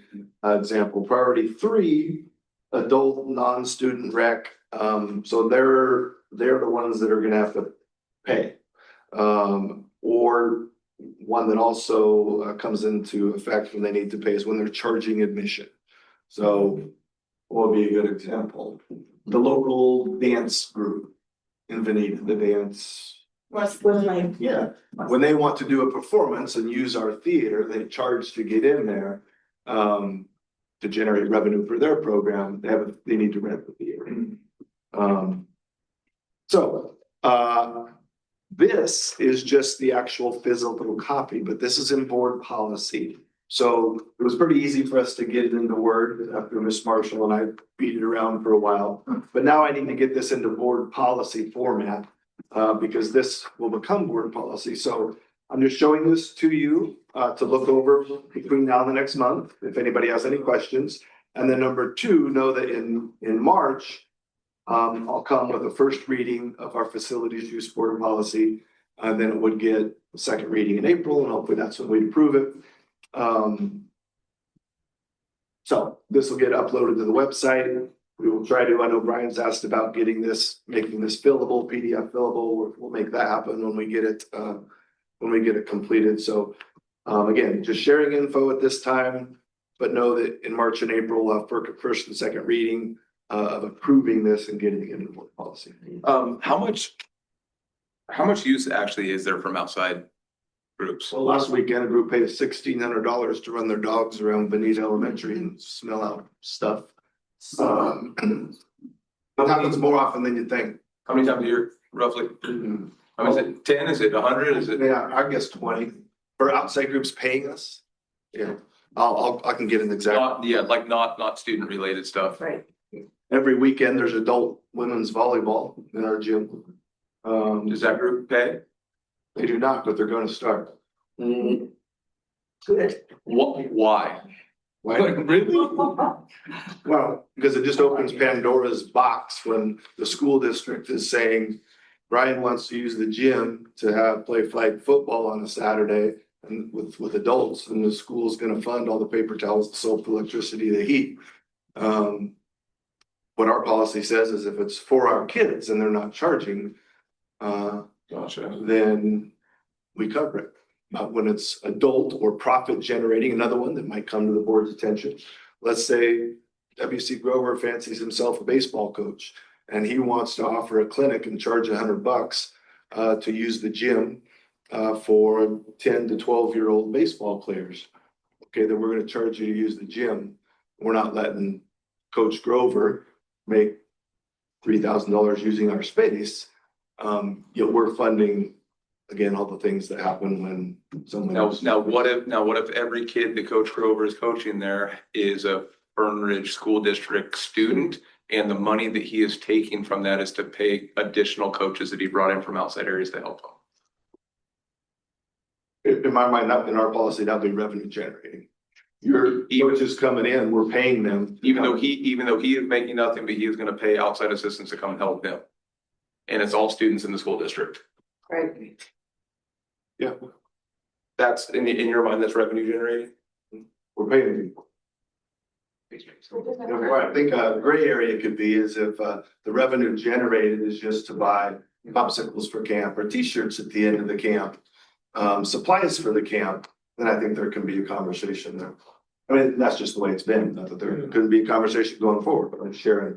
Well, I can see the intent of the rule though. I mean, you wouldn't want public funded money going to help put money in my pocket or coaches I would be paying. Well, the district's writing a check regardless of where that check goes from there. The district's still writing that check up front, regardless if it's going to pay assistant coaches. The district wrote the original check. How's the district paying? Or sorry, they're paying the district. Sorry, they're regardless of right where that money came from or where that money's going from one transaction. The paying the assistant coaches would get pretty great. But if you wanted to do just a camp for just your players, like if I want to do one just for my players and it was all baseball athletes, then it would be free. It's also different when it's a staff member, when it's the baseball coach, then they're back to number one. That's a Fern Ridge School District sponsored activity. Yeah. So what about somebody like a Cody that is no longer an employee now that is going to do spring basketball here, asking to do spring basketball here? Probably gonna be a problem. Oh, yeah. They're paying significant amount of money to that organization. That's one of the ones we're gonna be looking into. But he's not a district staff member. Those kids that do that, of which only, from his words to me, about 75% are Fern Ridge kids. Yeah, I looked at the list. It was probably more than 75, but yeah, regardless, it still is high school basketball players. And you would think that the high school program would want that to happen regardless of who's getting paid. Just opens Pandora's box. Anybody can do it. Come in. No, I really see both sides of it, considering we just got a $22 million bond, right? For facilities, mostly for athletics also. And we do want to welcome that and try to grow the athletics out here and use the facilities and make a name for Elmira and not be a doormat and on and on and on. And a lot of that goes hand in hand with facility use. So there's no way that I think Elmira is a doormat to anybody or anything, so. I think next year playing in 4A, I think is gonna be difficult. I think that a lot of the sports have not been super competitive for a lot of years, and I think that this would be a real good time to look into the facility use stuff and allowing. It's something that definitely is not under my purview, right? A lot of the things we talk about, I say, that ain't your role. This is your role. So this board, but they're gonna be board policy. If the board wants to change and say anybody can use our spaces for free.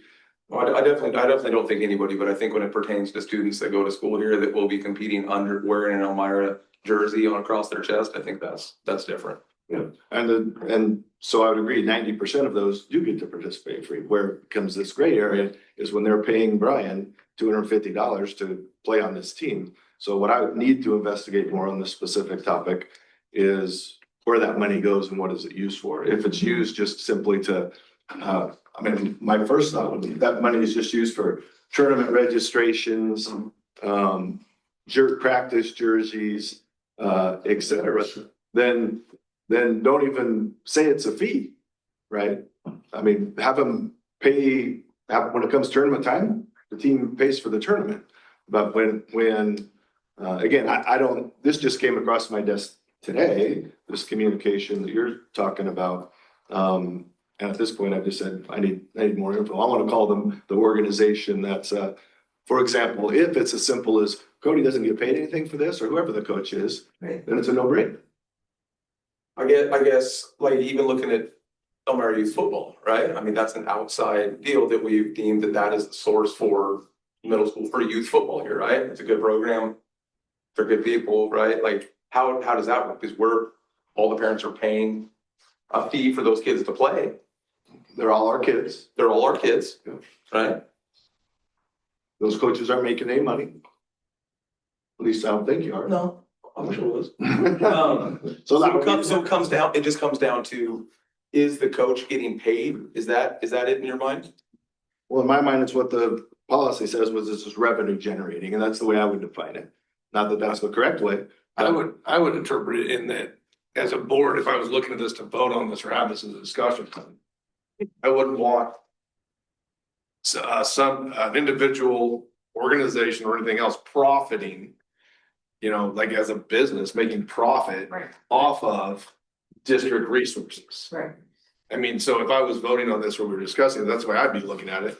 I mean, if WC Grover was gonna go put together a basketball league where I was profiting and then I had somebody else profiting from that league and I'm using district resources, I would expect to have to pay for that. How is it different than TSP profiting and using district resources?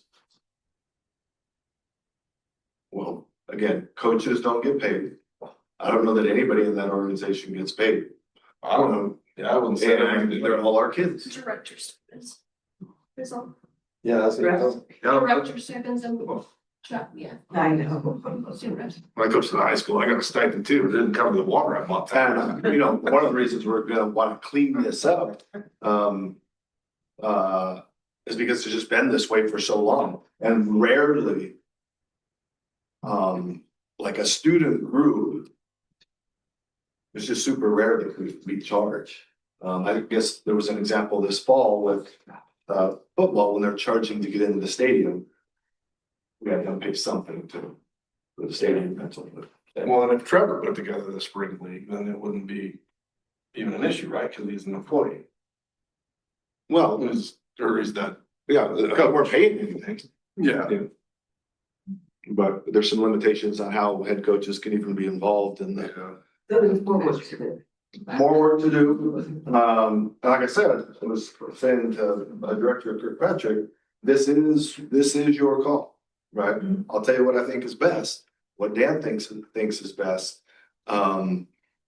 But I totally see where you're coming from when I see the people taking the dogs over to go look for whatever they're looking for in the field is separate to me than a kid getting better at a sport that he plays with a wire on his chest the next season. I guess I just see a difference there. Oh, I see a difference there. Yeah. And like I said, I can't think of the last time, it's very rare that we charge for youth participating in some, but it is gonna start coming up because there's more and more of these specialized club teams. And even in this example that we're talking about with the basketball thing, that is wanting to lock down a gym for 3 hours a night for 4 months. Right, but during non-use time, right? I mean, it's not like anything's going in the gym in the spring. Is there? What I heard from the last athletics meeting was that people want indoor practice. Yeah. I mean, maybe not at 8 o'clock at night though, I guess that's why. Yeah, well, his request is 6 to 9 in a gym for 4 months. The baseball team uses the gym a lot during the spring because Yeah. it's raining. Sure. So I totally get it. Yeah. Anyway, more to come on this. I'll have a draft policy next time. People have suggestion, you see what language is here. If you want to recommend language that's different, I don't think you need to give it to me ahead of time because it will be a board discussion at that next meeting. And it'll be you guys that decide, if you want to change the definitions of the priority system. We certainly could do that. When do we have to vote on this? We don't have to do anything. We have a policy in place. But if we kind of stay on track, I was hoping to have this ready for a first reading in March and then April you vote on it. Could you please tell me what the policy is? Policy number? I don't know that off the top of my head. But if you go into our board policies in the upper right, let's click facilities and hit search, it'll pull up and it's the top one that pops up. Well, Brian, we can add it to the work session in March. So we can sit and discuss. Yeah. Okay, that was number 3, one more. Yeah. Okay, what was the time frame? It was about 12 years ago. We purchased the property behind Elmira Elementary. When it was first purchased, it was mostly because it made such logical sense, right? It was between the two buildings, it was between the high school campus and the Veneta campus. It was a school board from a long time ago. And I think it was a wise purchase. We had a relatively good deal. And since then, there's been lots of ideas around what to do with that. Including, save it for future building expansion. Had discussions about redoing our septic drain field that's currently on the old football main field and running it over there to that property. And there's always been the conversation about athletic field space. My first year as superintendent, I had a survey done on that property and had them lay out, actually found it and gave it to Dan, lay out what fields would look like there. How a baseball field would fit, how a soccer field would fit, and how a softball field would fit. We still have that document and work. What I want to do now, and again, this is something I just want to present to you today to think about. If you have any questions, shoot them to me, but I'll put it for board action in March. For the board to say to me, pursue the athletic field idea for that space. We've started to reach out to folks to get an idea of, it's kind of 4 or 5 phases. First phase we need to do is move dirt and get it and decide exactly where kind of especially on the south end, where the perimeter of our field is going to be. We're going to keep that road back there, create a gravel parking lot, but move dirt and get a plan of a footprint of where we want to be. The second phase of that will be to irrigate it, right? Figure out how we're going to irrigate it, storage tanks, new lines. Are we going to use bigger cannons on the side? Are we going to run, sprinkler heads down the whole thing? Third kind of step will be to get grass to grow. And then the fourth step will be kind of structures. I see probably some perimeter fencing and backstops, etc. So, that's the information. I'll put it for action in March. If people have other ideas, shoot them to me. But the action will be to say that we want essentially, the board is supportive of saying, we're not saving this property to build a building. And this is my recommendation, right? That we should go to these fields. We have plenty of room to grow in our current buildings. I don't ever see the need to build a building there currently. I think if we ever needed, well, it would tear up some of our work. If our current drain field ever failed, even if this was play fields over there, I think that could be done. So this topic will be on the board agenda in March, and we'll kind of kick this into a little bit higher gear around starting to make that happen. Cause that'll be a long process. That's not drain field replacement area, is it? It's not the one identified on the map, but so in our current drain field, apparently DEQ requires you to have, like, here's your back Replacement, yeah. And that's not on the, That's not on that. No. I guess it's up higher anyway, yeah. Is there any way to make this like a? Never mind, I guess we're just gonna vote on it, but is there any way to like kind of make this like a special project for community involvement for people? There's a lot of people that even I could get involved in it, like, I mean, it's something that like supplying equipment, supplying labor, supplying all the stuff without having to go through so many, I guess, loops or where I don't know. Is there a way to fast track any of it? I mean, with community involvement and less school dollars? I think towards the end, there will be more, with backstops and that kind of thing. But we need a manager of this, and, you know, outside, there'll have to be DEQ permits and, all the things associated with that. If we end up using, I'm gonna start with, using, general fund or our maintenance reserve for this money. So I need to kind of get some, not bond dollars for this, but if we ever got to that, there'd be issues with that and paying the prevailing wage. That's what I mean. Is there ways around all that stuff since the ground's already super flat and level? And water cannons would eliminate the need for any irrigation stuff. There'd be no runoff because it's grass. It's already there and it's grass. How would it be different building some fields there than it'd be adding a backstop to another existing field? Just say that again. I said, how would it say whatever baseball field, say you're gonna put a couple of them up there. How would it be any different than building a baseball field on any other existing area? Like, why would we need DEQ permits and all that? Like, the ground's already pretty flat, right? I'll ask the question of Scott, but I don't think there's zero wiggle room in us needing DEQ permits if we're moving dirt.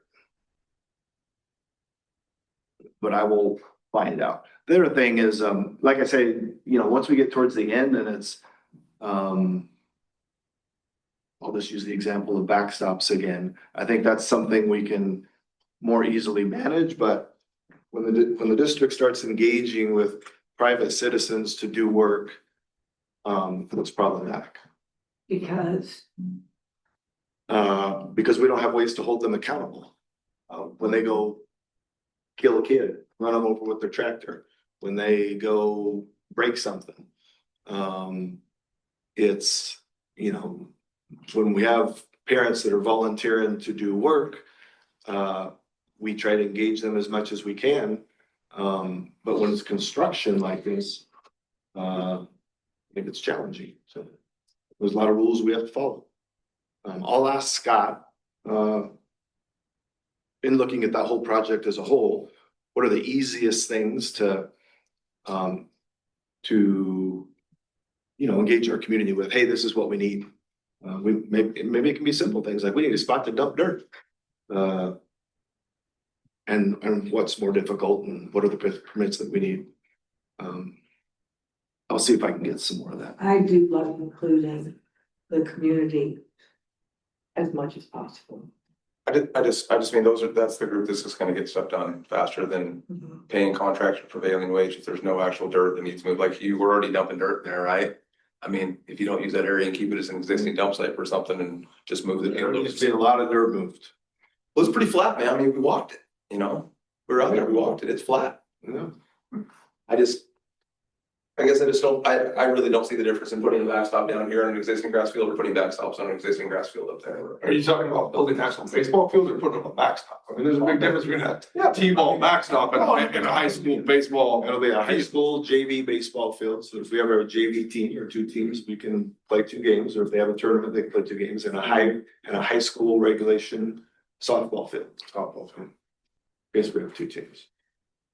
Did you say JV? Mhm. High school, middle school, JV only? It'll be a baseball field that high school can play on. But right now, when we have in the years when we have two teams, a varsity and a JV team, they can't play at home on the same day, or if they do, they're stacked and the games go late. We have two fields, they can play at the same time, or they could have tournaments on the weekend and have two fields, or same with softball. You know, I might be slanted on this, but JV can practice. Like, yeah, I mean, I mean, right now, if you have two teams, there's one field, so. Yeah, it's, this is nothing new, it's been. We used to have a JV softball field, on that property before. It was more kind of where the elementary school is now, when the elementary school was closer to one, to territorial. We did have a JV softball field down there, but that got wiped out. And that field was on our property versus the other property, okay?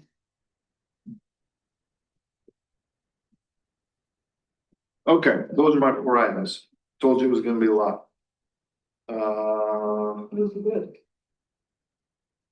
So when we're looking at all this in the work session, we have a list already prepared. So I'm talking about the extra money from the bond. Okay, so there is a list already that people have put together. I don't remember who it is, but people put it together on what they would like to use that extra money to do it. And then we have. Let me make sure Okay. you're following me. Uh, The only thing we have that list for is athletics. For everything else, the list has just been in the works. People are continuing to put stuff in there when they think about it, and they'll be doing that for the next 6 months. So I'm just gonna speak then, and I can't speak for the board, so if you guys wanna interject here. I think for the board, what I'm asking for is a list of actually everything. I don't wanna piece things together. You know, we need money for this, we need money for this, we need money. I wanna see how much money do we have and what exactly do we wanna use it for? Well, we won't know how much money we have for another almost a year. Okay, but we have an average. We have. Well, we're not an average, but we have an estimate. Yep. Yes, okay. And like I said, And there is a list, I think he sent it out to us. I'll resend the athletics list, and I'll send you a current copy of what that list that we'll be continuing to file. And then will you add on there the property behind Elmira?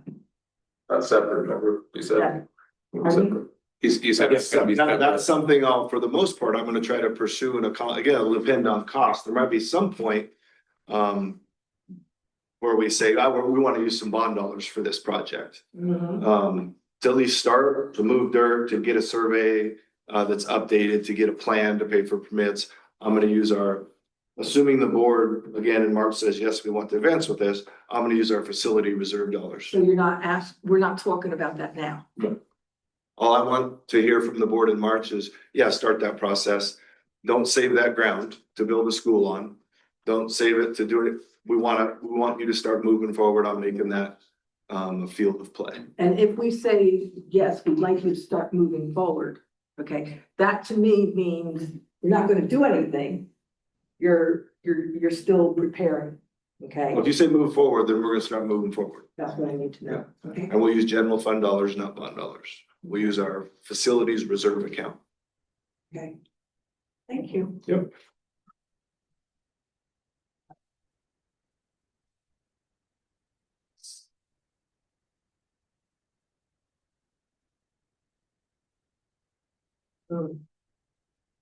Next topic, district items. Item, Or discussion items, the first one. All right, discussion, I'm sorry. There's district, she'll pull this a couple months ago, WC met with me and Said he wanted some data and some information on to consider changing our makeup and adding to our 26-27 budget, a full-time athletic director in some model. So I have 5 different models here on this document. Nothing, again, that you need to decide today. So if you want to talk about this during a work session in March, but definitely this is something that I would need board action on. Again, I think, I'll make a recommendation to you, but much like, I was talking about with the facilities document, approving our budget and wanting to, that's under the auspice of the board. So I don't want to develop a budget that the board in turn is going to not approve come May. So if they, whether it was this or music or whatever, if the board is going to charge me with adding this to the budget, then I want to know that and do that now. So I've got A, B, C, D, E here. Model A is just, I wanted to make sure you knew what we're currently doing. We have a teacher that's basically 2/3 teacher. She teaches 4 periods instead of 6. The rest of her time she's an athletic director. She gets a supervision stipend of $5,497 for all of her nighttime stuff throughout the year. And she has 10 extra days to her contract in the summer. That's mostly around school registration, athletic registration days, getting teams camp going in August, etc. My notes there on the right under that model. I also, EHS administrators are also assigned to support her in nighttime supervision. All of the administrators in the district support home football games. Just want, in particular in the fall, there's weeks when between soccer, volleyball, and football where the AD's there almost every night. So that's our current makeup, current cost for an athletic director. One option, move to a full-time AD at Elmira High School. So not really changing anything other than now this is a full-time person, still supporting grades 9 through 12. The cost of that is essentially 1 certified staff member. Their, when you talk about their pay, health benefits and PERS, that's kind of our average. Payroll costs, those are the 4 things that make up the total cost to a district. Depending on if they're a newer teacher or more experienced, that's kind of the range of total payroll costs for an employee, 80 to 100K. If we added a full-time athletic director, we already are at 0.36, so it really just gets us that other around 2/3 time. But I would increase the time in the classroom. So for example, I wouldn't want to, let's say, yeah, we want to do this. We want to add, make it a full-time athletic director, and Miss Irwin, who's our current athletic director, she wants to do that. Well, now she's no longer teaching as a 0.64 teacher. I need to post that job. I'm never going to be able to find a language arts teacher that wants to teach 2/3 time. So I'll need to post that as a 1.0. So that's why the ad, even though Gary, we're only adding 0.64 to an athletic director, why does it cost 1.0? Because I'd also add 0.36 classroom teacher, because we'd be hiring 1 new person. Let's see. The benefit of this, the 10 extra days would go away. I think the supervision stipend would probably stay. One of the pros of that model would be that, well, not only are you adding AD time, but high school is also getting 2 sections each semester of an extra teacher. I'll go down to number C. Really, the cost is the same, but it would be to move to an AD for programs 9 through 12. However, also in this, I'd be working on some kind of job description with FRIA defining this, and it would be around, there would be language in that job description about supporting some level of middle school, whether that's 7 or 8 or 6-8, and what that would mean. It wouldn't mean gym supervision. It wouldn't mean evaluating coaches or assigning kids to teams. It'd be more about engaging them with high school coaches, being a communicator between those folks in high school programs, maybe helping with facility use, promotion, paperwork, flyers, parent square posts, those kinds of things. So again, in that model, it's really just the same as B, other than this add to support middle school. I think there'll be some challenges, but I think that's doable. It's also not an uncommon model. D is a district-wide athletic director, same cost as above, 80 to 100K. I do see challenges with this, just in terms of workload, and I'm not going to be able to find anybody to take this on. If they were an athletic director for middle school and elementary programs that are outside organizations, I think it will be a very convoluted relationship. Not under, they have no connection to who the coaches are, or background checks, or hiring or firing, or evaluating your team placement. Yet we're telling all these programs, you got to listen to our athletic director. So could be a path we go, would not be one I would recommend. E, the fourth or the last model, is a much cheaper model. Again, I don't know that I'm a fan of this one, but I wanted to think of different ideas, and that would be just to create a stipend. Whether that's 3,000 or 5,000 for a middle school and an elementary person that could be a supporter of all things middle school athletics, all things elementary school athletics.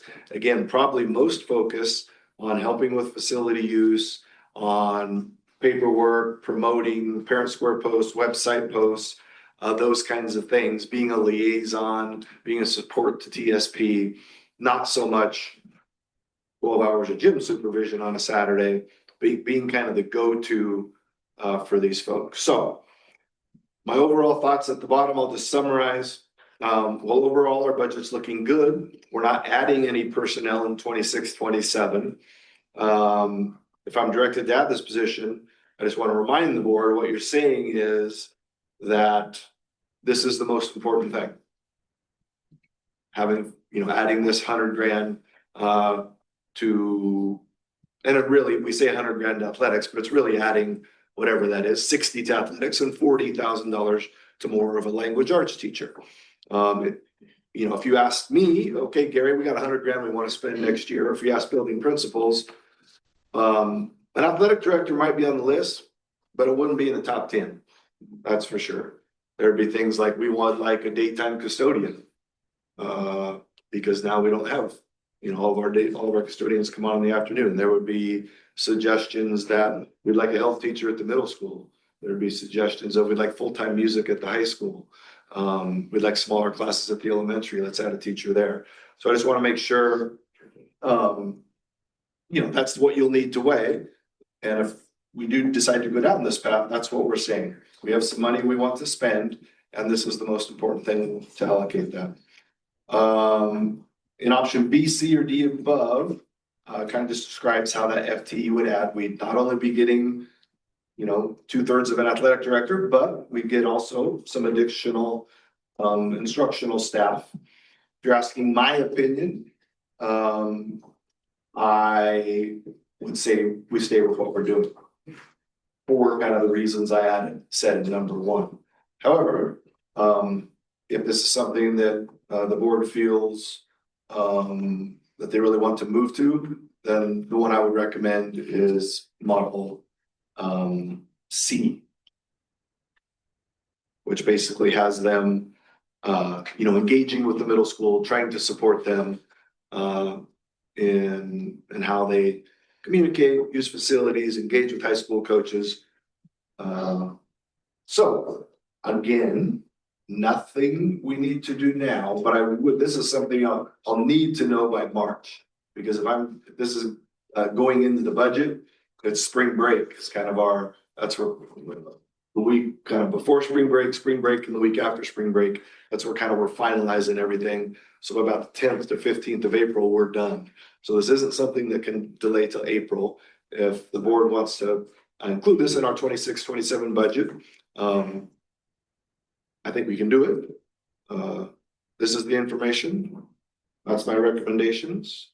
And I'll be looking for your guys' vote in March. What do you want to do?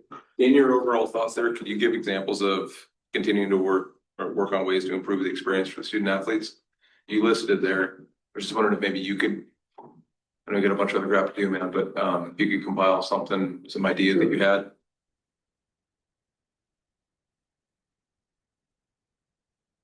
What's the feedback from the current AD? Like, does she not feel like she has enough time to do her AD stuff, or like, kind of what's her Well, process on this? yeah, it's a good question. The main, I met with her, that, I'm sure, hey, board's asked me to look into this, what are your thoughts?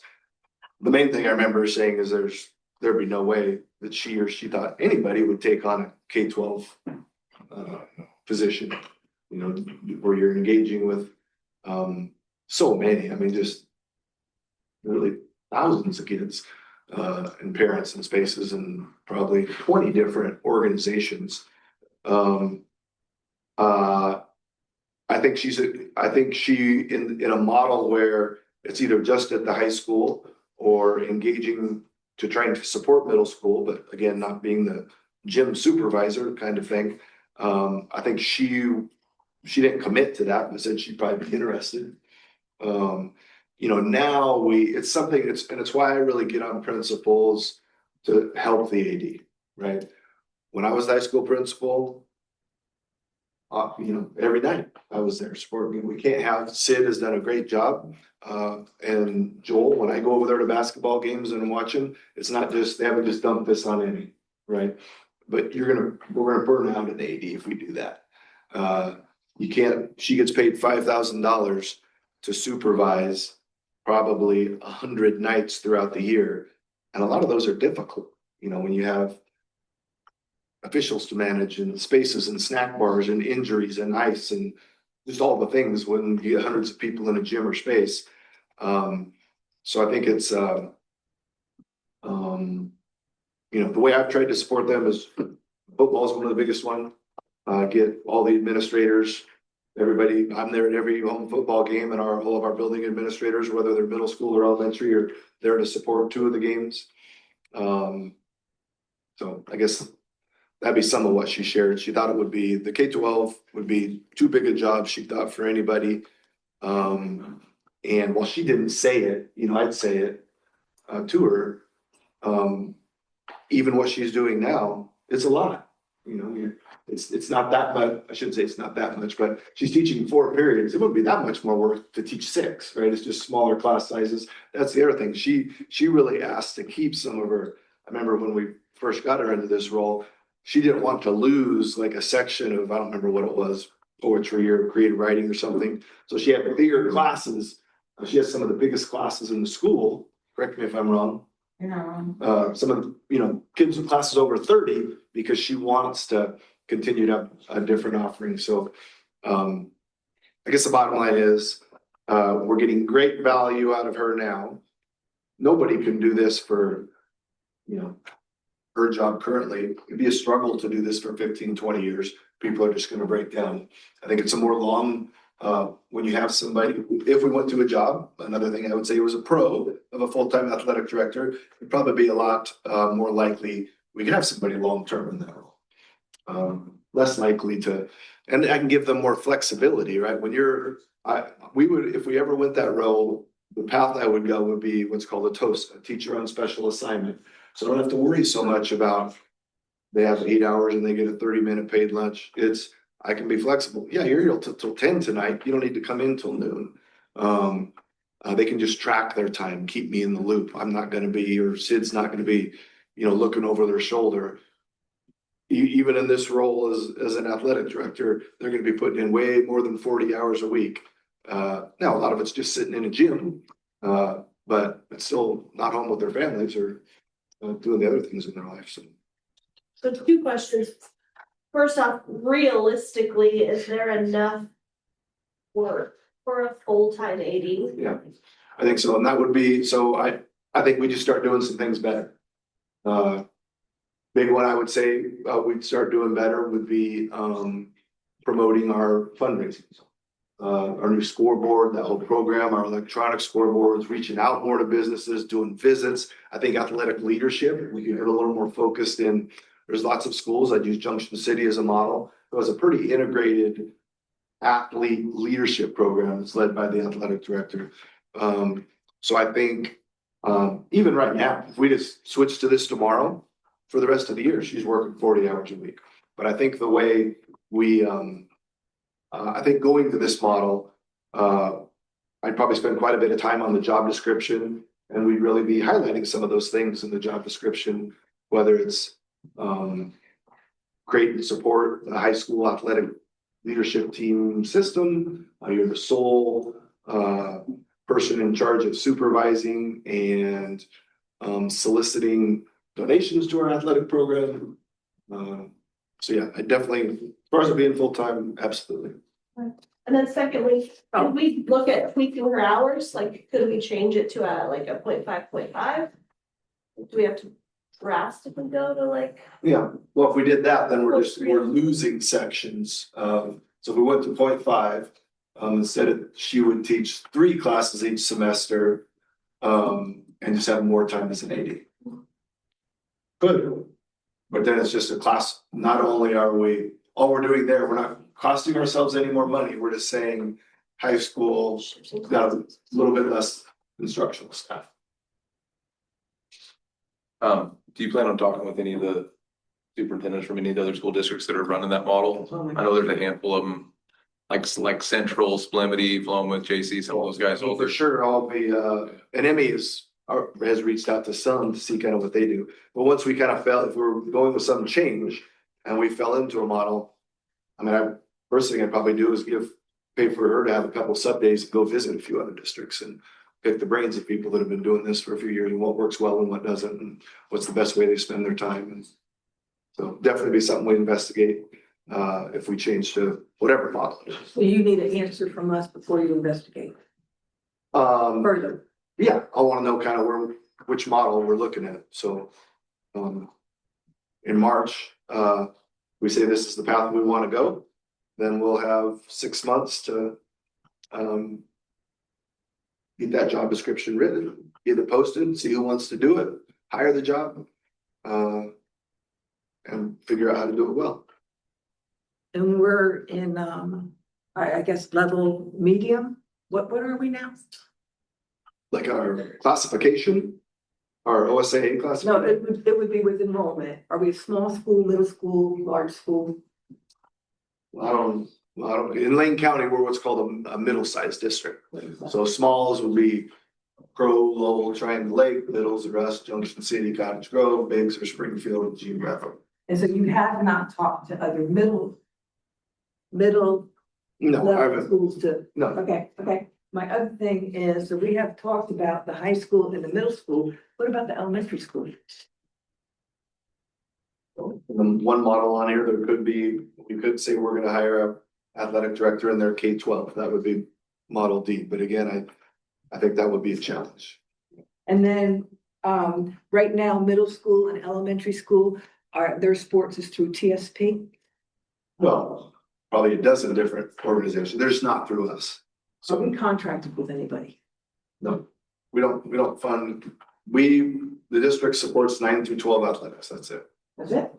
Well, we support all the youth athletics and we let them use our fields and facility use, but we don't have any coaches, we don't have insurance for it, we don't have equipment, we don't pay for officials. All we do, our engagement with all the outside organizations, whether it's Babe Ruth, Little League, Pop Warner, kids sports, etc., is help to try to find them spaces to practice. And did we not support TSP at all for when Angie went over there? Angie Hill. Oh, you're talking about the middle school AD? Yeah, that's a paid position, but. Yeah, so 2 years ago. So there is. There's a paid middle school AD. Yeah, 2 years ago, but we're paying. Right. We're allocating some of our money. One of the things, and it has helped, that, the biggest athletic organization out here that supports the most kids is Territorial Sports, and lots of issues. And we elected to provide a stipend, $15,000 to TSP for them to have a paid person, so it will be consistent over time. Okay, which makes it a lot easier for us to deal with one but person. we are still.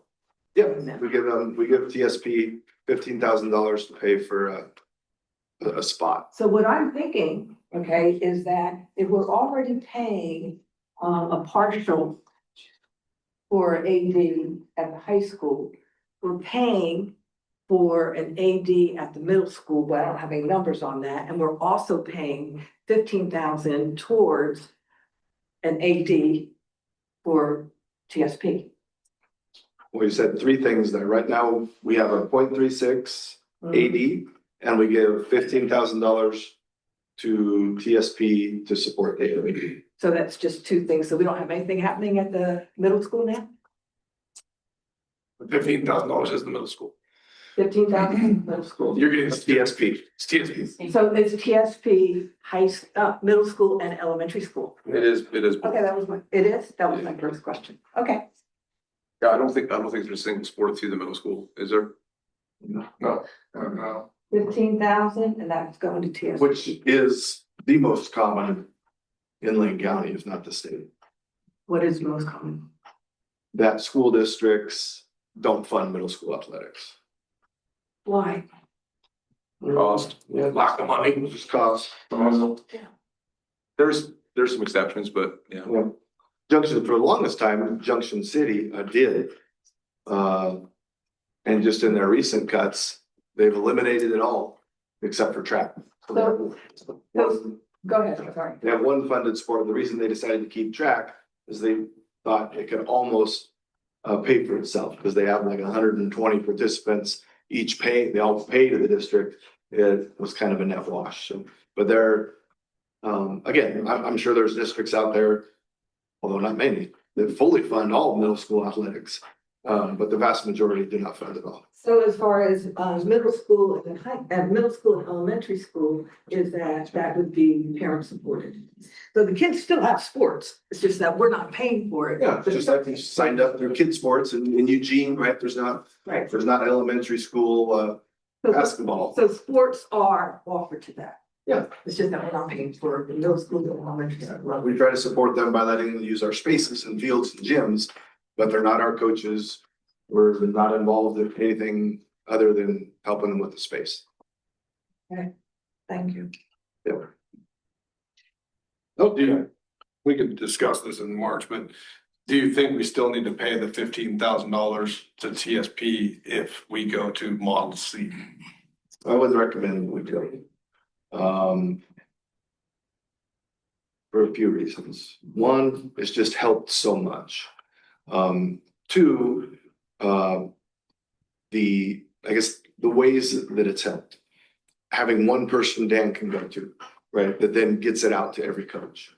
It's helped with facility use, it's helped with gym supervision, it's helped with managing behaviors. When like last weekend, we came to school on Monday when there was no school on Monday for kids, and we had like a work day, the gym was trashed at Elmira Elementary. We would not have been ready to for school because of one person he can go to and he fixes the problem. I also think it's better for the participants within TSP and the coaches there, having a go-to that's consistent. So could that be something we do? Yeah, but I think it would, if the goal is to kind of help, it kind of set us back when we're trying to build up and grow this. I was just curious, Let me just make sure I'm clear. So it's the athletic director that we pay 15,000 a year to TSP. That's their only job, is an athletic director for elementary and middle school. Yep.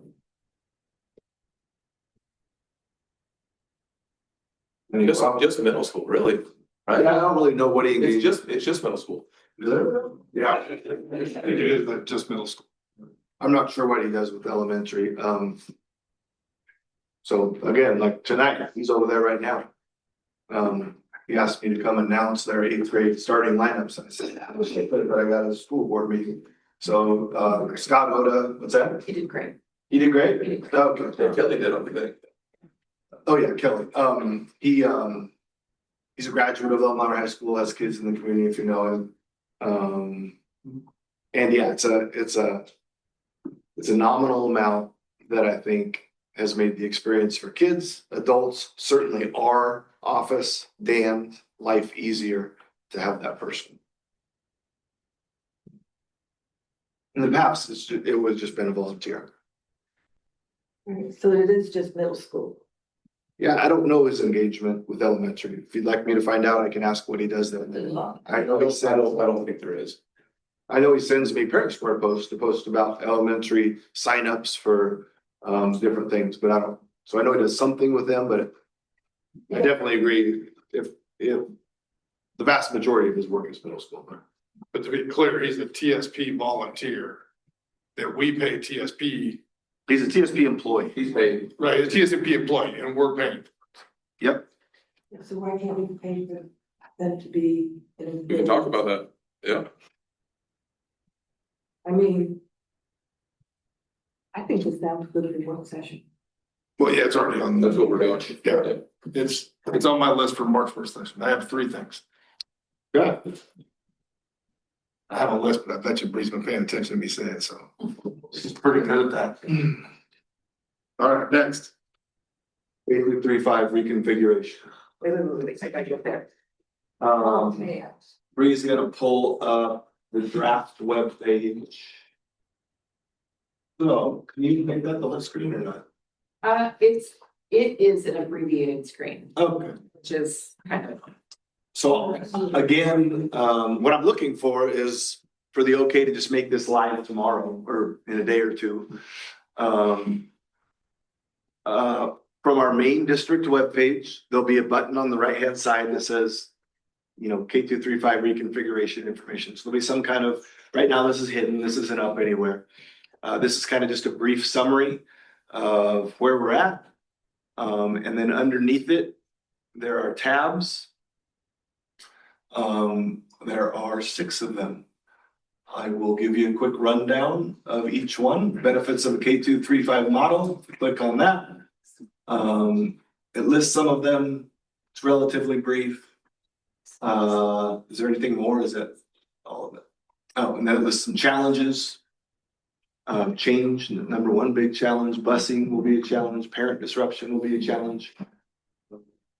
Current state of elementary school enrollment.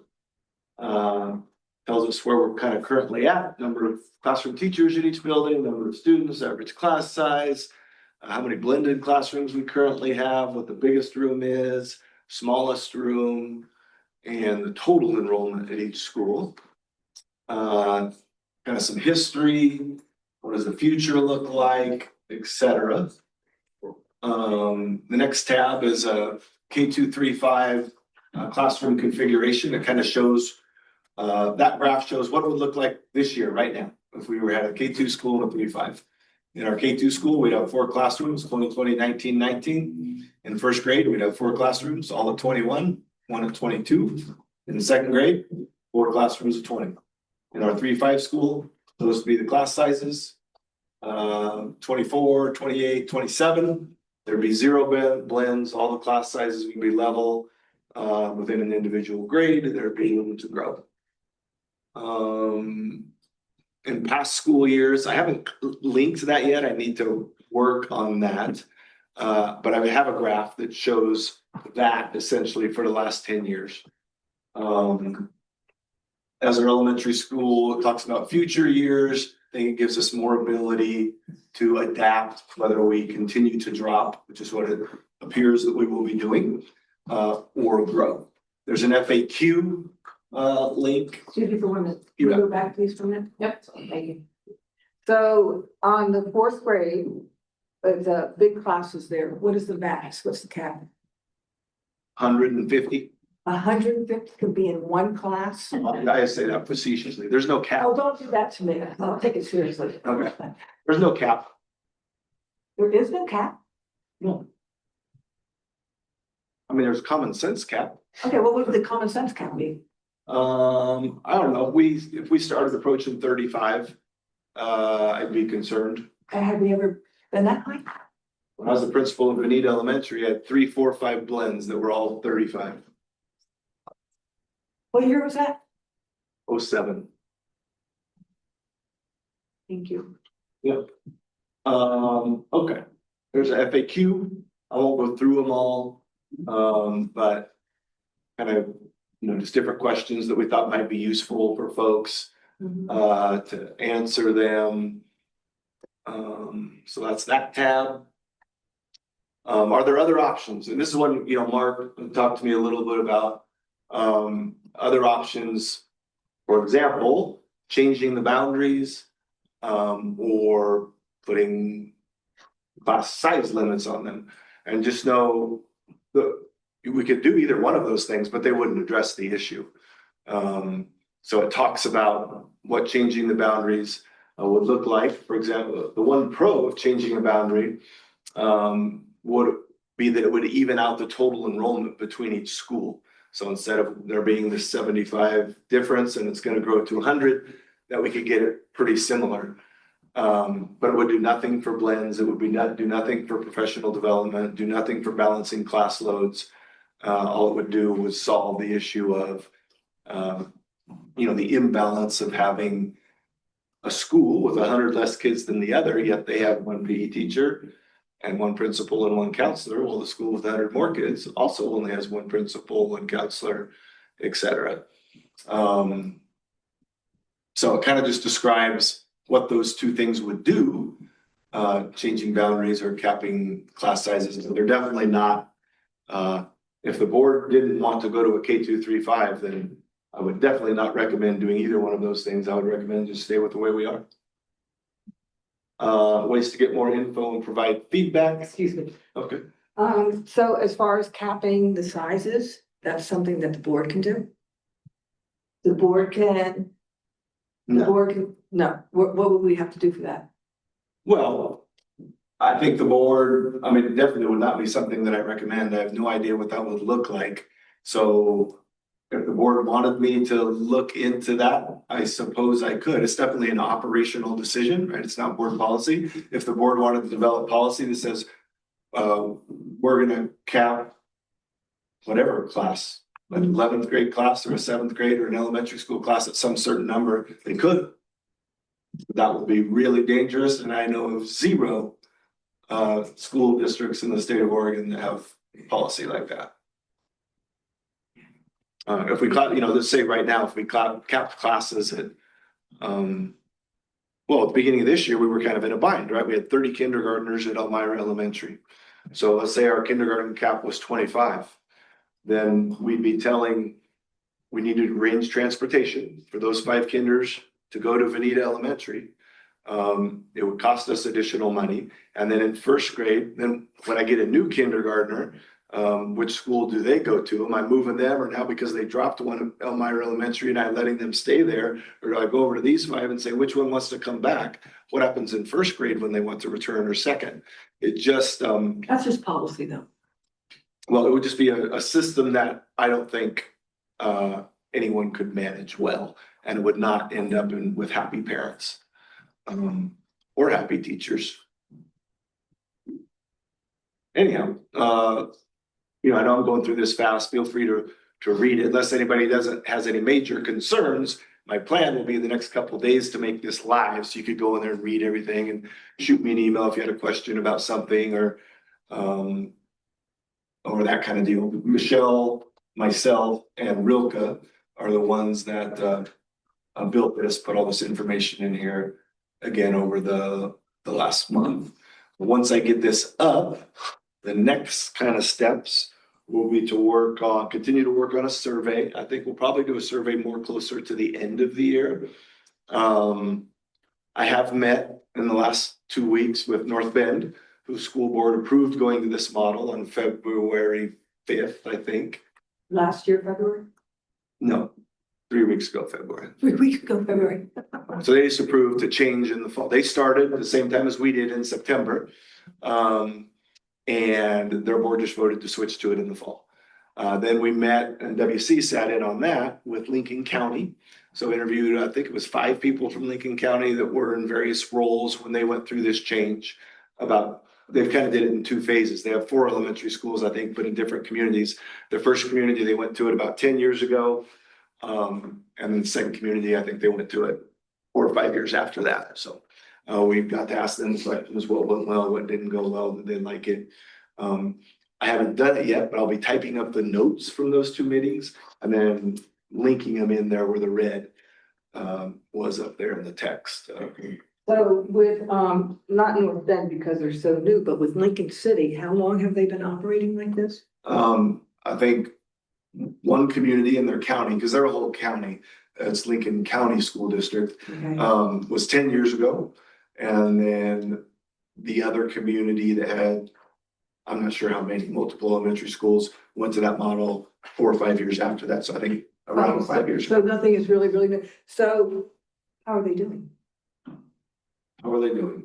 WC, I'll let you listen. How was it going? The gist of it, I think I got out of the whole meeting was it was really hard transition. Like the teachers, you know, it was hard to get all the teachers on the same page and behind it, and it was a struggle and it was new and it was hard. I think it's went well for them from talking to them. I mean, it sounded like it went well. I asked them if they had improvements in their academics and they said yes.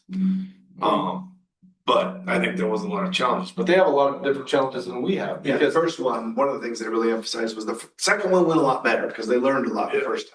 And the first time they did, they decided in June and it started in August. And it was more out of a budgetary necessity. It was saving them money. So they did it quickly. There was not a lot of input. The second time, which one of the things they liked about us kind of making this decision in the fall is they took a lot more time and they took a year of letting their staffs get together, talk about new school rules, new culture, new way we're gonna do things, operate lunch. And that the second time, like WC said, went a lot better than the first one. That was another takeaway that I got. They have a lot of bigger challenges too, because they're talking Depot Bay to Lincoln City. Yeah. So they were busing kids. They had a lot of challenges around distance where, I mean, people here talk about it, but I mean, come on, it's really. Yes, in North Bend, even that just switched, their 2 elementary schools are 8 miles apart. Right. And they just switched. Yeah, well, they just made the decision. They'll switch in September. Managed research sublimity bunch, and I think they have 8 schools on that. And so it was really hard for them too. Yeah. But they said it's going well now, for the same deal. Yeah, Big hurdles up front. They said the first 2 or 3 years they had a lot of hurdles. Around buy-in, I mean, I heard that a bunch. I mean, and we're obviously seeing that here.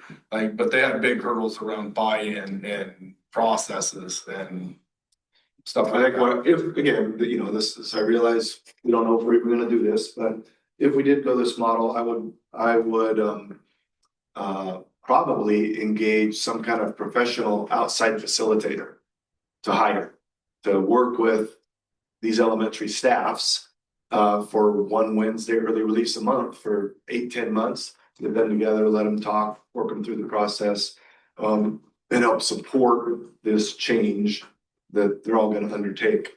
I think if we went this route, that 10 months of work next school year will be really important.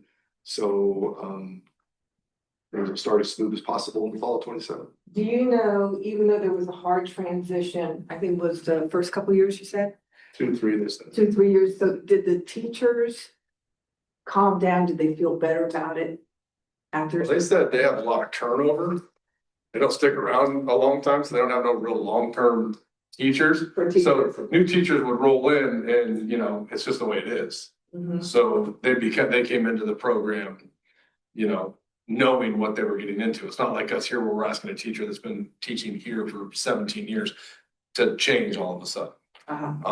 So I think that would be a little different challenge for us, but. So did they have a big turnover before? Yes, yeah, they were describing because they're a small community, it's hard to get teachers to say, yeah, I want to move to Depot Bay. Yeah, for 400 years. Yeah, for 400 years. I mean, so they have a lot of turnover.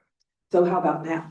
Same, they didn't indicate it changed, but I think that has to do with location and. Right, it doesn't really have to do with the. The process, yeah. Right. It's talking to somebody to move to the coast and staying there for 30 years. I'd be a coast person. Yeah, you gotta really enjoy it. So all we're really talking about those is that here in a few days, the website's gonna go live, right? We're gonna start gathering feedback and, right? Yep, I'm just gonna get it out there. I'll start promoting that, hey, this is here, you know, maybe once a week reminder, send folks to look at it. And again, the next kind of two steps, continue to work towards a survey. But more importantly, I want to get at least one nighttime Q&A presentation set with me. So it'll be virtual. I think the first one, if that goes well, there's really interest, we might do an in-person one in an elementary school library to answer questions or share information. Probably get input from folks that attend those. But for the next couple of weeks, it'll just be really about promoting this information. So people start talking about it. Yeah. I would like to see a few more districts that have gone through this and then found success with it. It is reassuring that they've gone with this and stuck with it over the years, but I would like to see a few more that have gone to that model and then been happy with it. With regard to the handful of parents that might have to, if we did like class capping, I get it. It's not great for them. I don't know what the answer would be necessarily, but you know, the upheaval, people aren't liking, you know, the splitting K2, 3, 5. So it might be a thing where some people might not be happy with it, whereas upheaval to everyone definitely would be favorable, unless we can sell it with more districts finding success with it. Yeah. I guess what I'd say is I agree. I'll look into more districts that have changed. I know of multiple that are talking about it right now. Another one is Estacada that's looking to change in the fall. So I will work on that. The thing I'd say about getting buy-in for this, in North Bend, people hate it that they're doing this. We're not going to change. I don't think there's any community that has been to K-5 elementary schools for 75 years that are going to get on board with switching to a K2 and a 3-5. In North Bend, they didn't even survey people. They had listening sessions, but the school board and the superintendent knew the results of the survey are going to be. They're going to be, don't do this. But they believe this was in the best interest of the future of the district, looking down the road 8-10 years. They believe it would benefit students and teachers alike. And so they had listening sessions, took in information and data, and then the board voted 7-0 to go to this model in the fall. And then, so they've only been at it for 3 weeks. Well, they won't switch till the fall. Oh, they won't switch. So what are they unhappy about? And it's happening. Is that Tiffany? Yeah. Oh, well, I hear about it after they've done it for a while. Okay, well, we can check in with them in December. They're still gonna be getting yelled at. If we don't go this model, we don't need to check in with them. If we do go this model, that is probably something I'll do. Okay, North Bend, how did it go first week? What did you not think about? Yeah, I'd be curious to know the primary reason for the switch from each district, just like a one answer from each district. If it's just, I wonder if it's budget from all, is it all financial? No. The North Bend was declining enrollment, balancing class sizes, very similar to us. The first one in Lincoln County was budgetary. The second one was because we think this model is working great. We want to go to that. That was one of the things I thought was encouraging about the model from Lincoln County was the first one they were forced to do because they couldn't open a school. So they were like, okay, in fall, we don't have a building. So what do we do? So they were forced to do it and it was really hard. But then after that, they decided to do it. Well, right, but was it easier for them to do it because they were already set up that way? You know what I mean? Well, yeah, then they even said the second time they did it, it was a much easier transition because they'd already been through it, obviously. Yeah. But I mean, the point I was trying to make is they saw it work, so they chose to do it the second time. The first time they were forced to do it. I think it's very interesting that they've had such a turnaround in teachers before and now, but their academic has just gone up.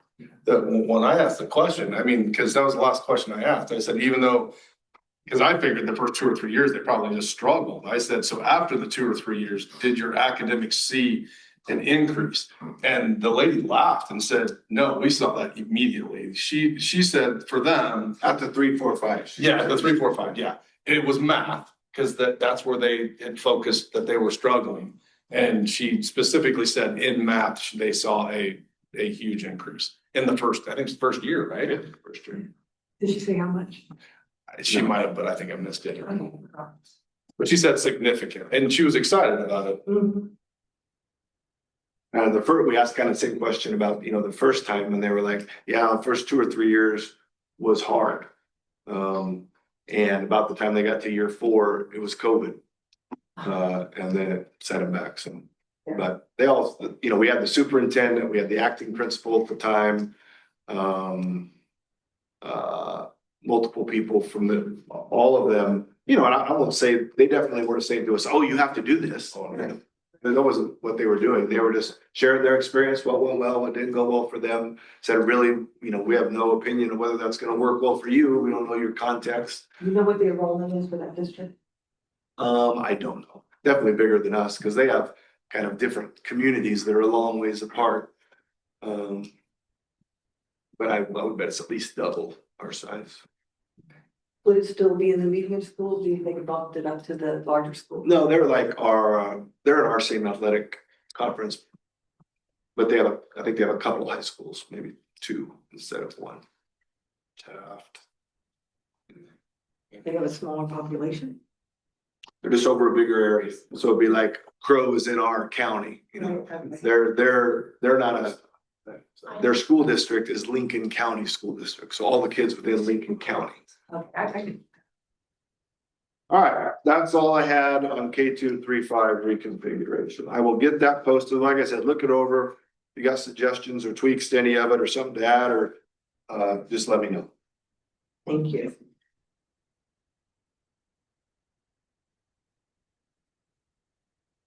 All right, first reading of proposed policy and updates. DBEA update budget committee.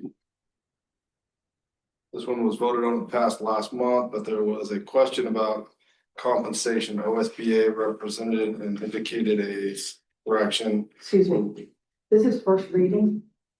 So we really don't have to go through any of this, right?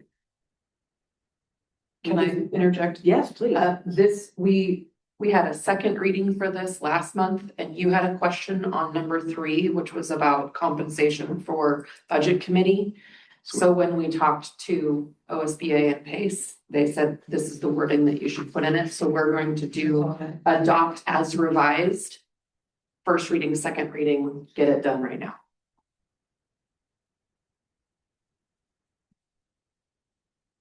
Was So that this first reading is the new ones. We're going to vote on it. I haven't looked at those. What's that? I haven't looked at those. You were the one that asked the question on it though. Yeah, You just don't the know the main answer. policy? DBEA. Just the one. Just one. About And then the rest of them, are we doing those? They're just first reading. Okay, I don't have that. I read it as first It's reading. it's that one right there. Okay. One you asked about last month, you asked no budget committee member may receive any type of compensation from the district for their service. And so you asked the question, I emailed Spencer, he said, yeah, you should insert this in there. The intent is for their services as a member of a budget committee. So that was the only tweak. Following the question you asked at the second reading. So we already had a first reading of this. Then at the second reading, you asked this question, we got the answer. So our recommendation is on this policy to simply adopt that change that Spencer, if you don't want to do that, if you want to put that up until next month, we can certainly do that.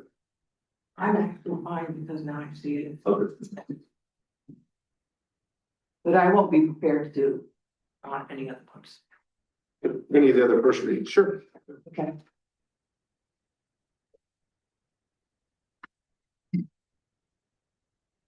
See, that OSBA representative indicated as correction. We will review and vote now with no second reading.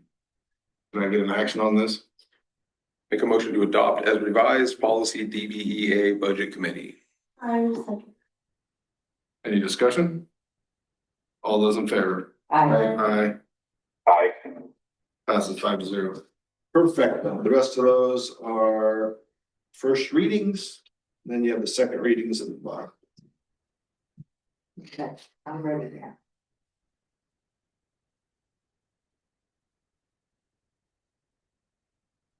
I give board action to adopt the second readings. Administrative regulations there are here, second reading, we down to the second reading. For the whole of them. Which one is action? All of them. Yeah. The second reading, right? The Yeah. GH, everything after the second reading. FE. Yeah, the GB and AP, that one. Can we do them all together? You have to go deep. Yeah, you have to do these individually or you can do them all together? Oh, yeah. Okay, excuse me, but I have questions on a bunch of them. Right. We can table it, we don't need them tonight. I don't think we can table them, right? Is this is second reading? We're taking action on them, correct? The second reading, right? All right, do it. So hold on, do I have a motion to adopt these as a whole? Yes. Sorry. Make a motion to adopt these second readings in 8D. Do I have a second? Second that. Discussion. Okay. So on JHFE/GBNAB, the AR. Okay. On page 3, 4, and this is going to be a couple of them. On page 3, 4, the definitions. I actually like keeping using what the ORS number is and letting people see this is what we're talking about. So from A through E, I'd like to keep that in. Okay. That's that one. Okay. The next one, AR2. Oh, okay, I have a question. It says student not available for interview. This is in regards to a child investigation for abuse.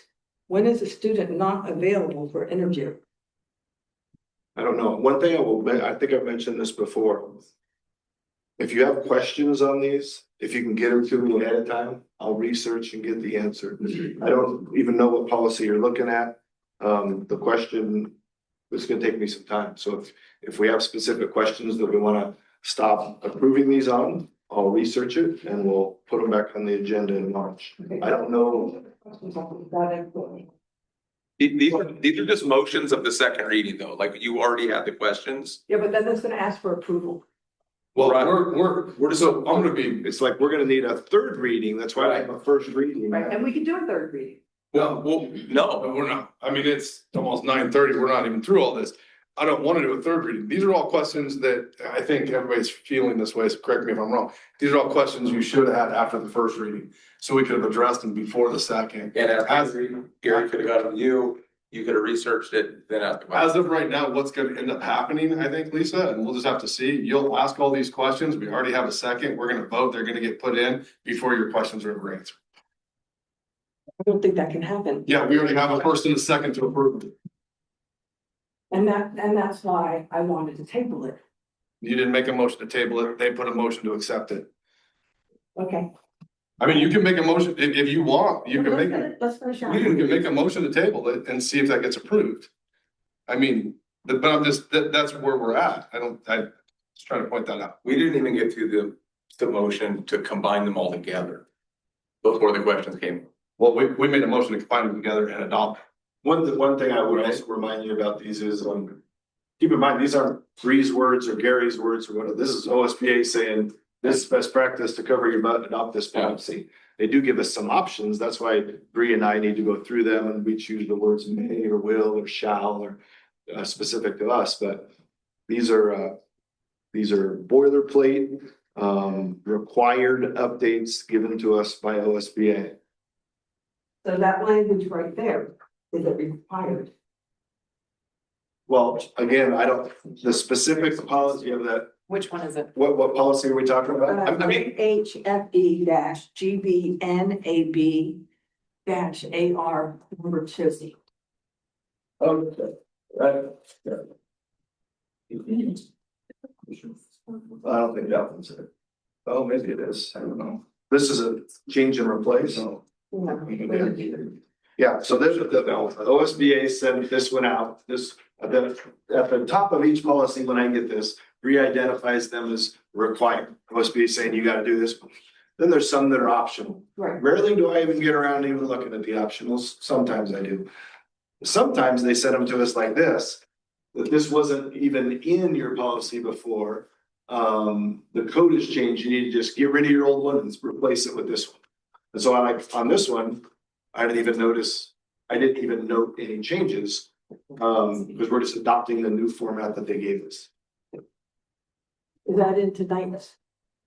Yes. Yes. So that I'm gonna be asking the same thing about that also. We already did, this is maddening, we're just approving the boilerplate changes that OSBA has asked us to adopt, and this is the second reading of it. We're just approving the second reading of it. That's what we're doing. And if we approve that, that means that it's going through as is.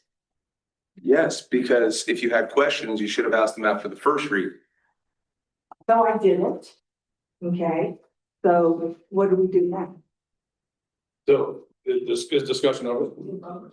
I haven't finished my discussion. So it's a matter of, there's been a motion made and seconded, okay? We're in discussion, but if you want to, you can just take a vote. And whatever the majority says, that's what it is. Correct. That's the way the board works. I mean, yeah, so, but I mean, this is your moment for discussion if you want to have it. What I'm saying is, if you wanted to discuss these for real, we should have done that after the first reading. That's a whole nother issue, right? I'm just saying, what's probably, do you want to keep discussing that, or is discussion over? I have table. I didn't study this in Robert's rules. What? I said I didn't study this in Robert's rules, but I guess we can go back. You want to make a motion? Hold on, please. Do you want to make a motion to table it? So I would like to make a motion to table the policies for next month. Do I have a second?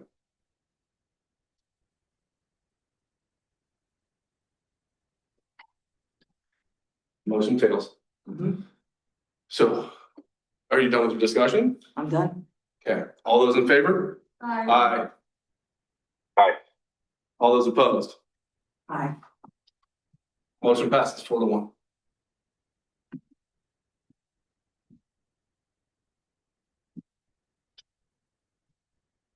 Okay, last item is just the personnel stuff.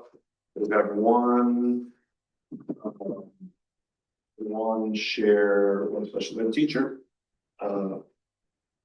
Miss Mullen has let us know that she won't be back next year. She's been on a 1-year contract for a few years anyways. Did I hear Cody come on somewhere too? This was on, I think, this Friday is his last night.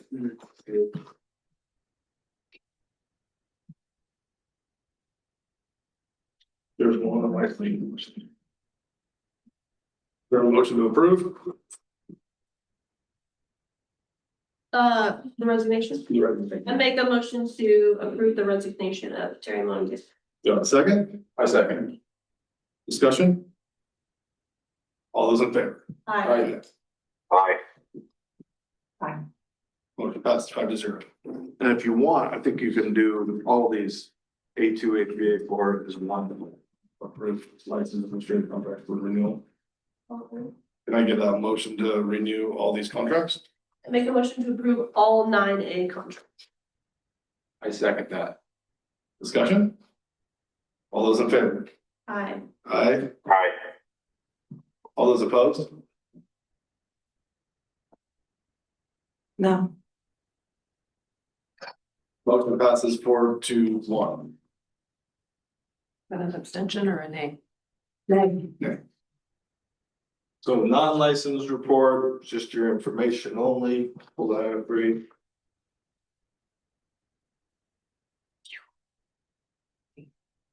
Can we? I don't want to make it harder, but can we discuss that in the executive session? What's that? That portion? No. Which portion? The renewal? The renewals of the district office group has to be in public. It does. Yeah. We can, if you want to discuss it, we've added to the work session in March, but. Yeah, We're already approving it now. I approved it, but if you want someone to discuss something about it. It has to be in a public meeting. Gotcha. Okay. I guess it would depend on what it is that you would want to discuss, but if it was something would fall under, we would need to post it as we're having an executive session under that authority, this is what we're meeting on. Should.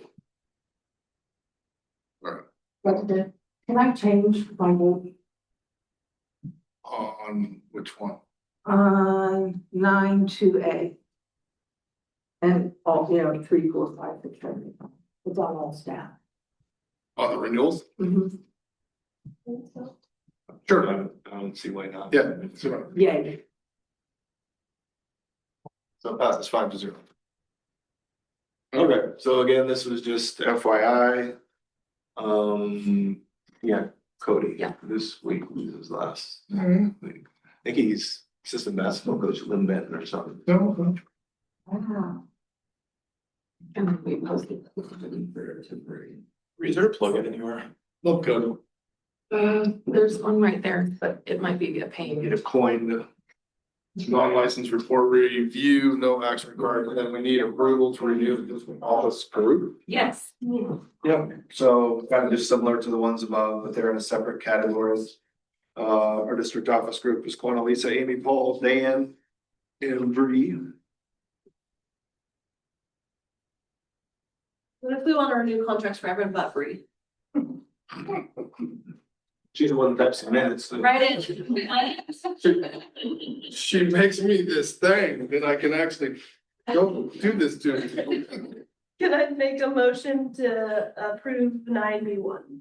I'll second that. Discussion? All those in favor? Aye. Aye. Aye.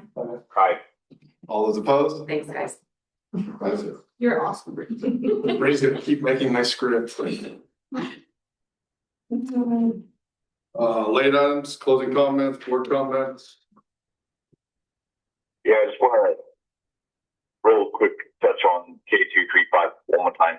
I just want to reiterate that I would like to always look into any possible alternative. That's what we did ask for. I feel like we're going back to the same possible solutions, which seems to be K235. I just want to make sure we're looking at everything. Do we have the classes? Do we have the teachers? Anything we can look at, because it seems overly complicated to be able to do the whole K235 thing. So please, in earnest, look into any alternative to solve that problem. Sure, I'd say, I think, like I've mentioned, this is something we have talked about for a long time. Of your current administrators, every one of them believes this is the best path. And I don't think, however, I'll also be upfront and say, it ain't the end of the world if we don't change. But we're not gonna realize a lot of the benefits of that model. So if, there is no other option that meets or will get us the outcomes that a K235 has. At the same time, we've been how we are for a long time. Those, in our 2K5 models, the problems that we have there are going to be exacerbated as our enrollment continues to drop. But it will not be the end of the world if we stay where we're at. But if you're asking, I'm not asking to stay where we're at. And so when you say administrators, do you mean the principals? I mean principals. The director of K-12 programs, the SPED director. There's lots of staff who do not like it, and there's several parents who do not like it. I'm not asking to keep it as is. A month ago, I asked if we could look into any and all these things you want. It looks like it's in earnest if we could look into any and all. If we have the classes, if we could hire the staff, it doesn't have to be shifting boundaries. Just in earnest, look into true alternatives that might not be that. If it is that, that's fine. If K235 is the way to go, that's fine. But I would like to, it just seems like we've brushed over looking into further solutions. That may appear that way, but, I'm comfortable in the amount of time that the administrators and I have put into this. And if there were other solutions that we felt met the need, I'd have them in front of you. Okay, so do you want to look into those solutions or no? Do I want to look into what? Other solutions to that or no? Why wouldn't it, like, what would be another solution? You just, you don't have any, you're wanting me to just go out and see if there is some others. Absolutely. Like we look into other schools that have had the same solution, the same situation. It's not my role to give you the answers. I will gladly think of ideas if I can. But if we have teachers, if we have the classrooms, if we need to hire more teachers based on the amount of pupils we have in each school, then so be it. Things like that, There is no other solution. There is no other solution. There is a solution. What's that? I don't believe there's any other solution that will give us the positive outcomes of a K-2-3-5. I don't believe there is a similar solution. Ms. Marshall, do you believe there's any solution We could do all blends. We could shift FTE between schools, but that is not gonna make people any happier. Yeah, so like the primary issue of, and I'll think about this some more tomorrow when it hasn't been a 14-hour day. But the primary issue of balancing class loads, what Ms. Marshall just mentioned there, that could be something. Now, it wouldn't get us any benefits of being a K-2-3-5 around professional development, et cetera, or even balance loads between buildings. But within a building, we can blend every classroom and get the average class size not so out of whack in different grades.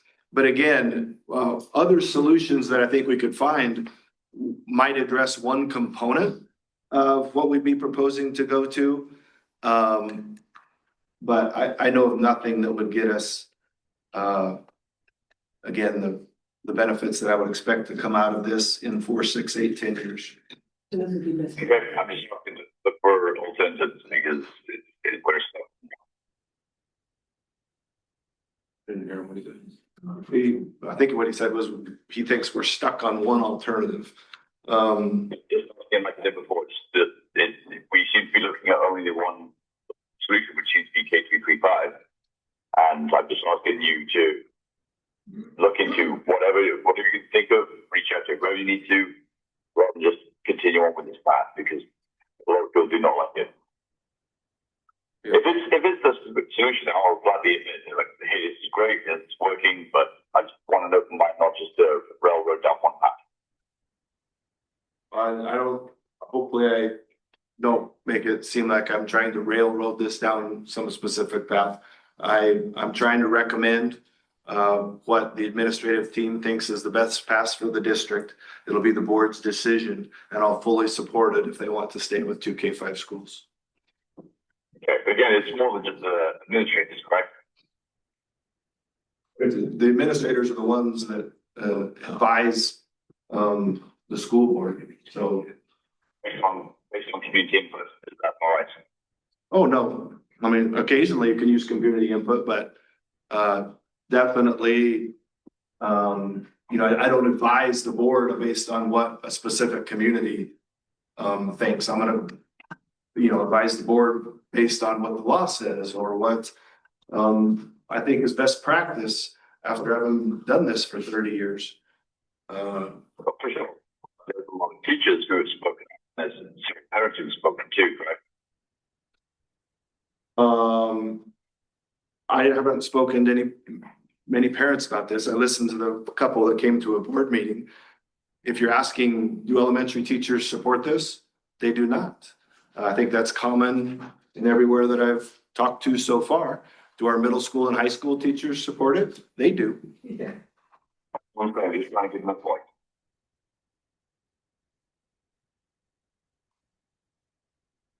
So, Mark, can I say something?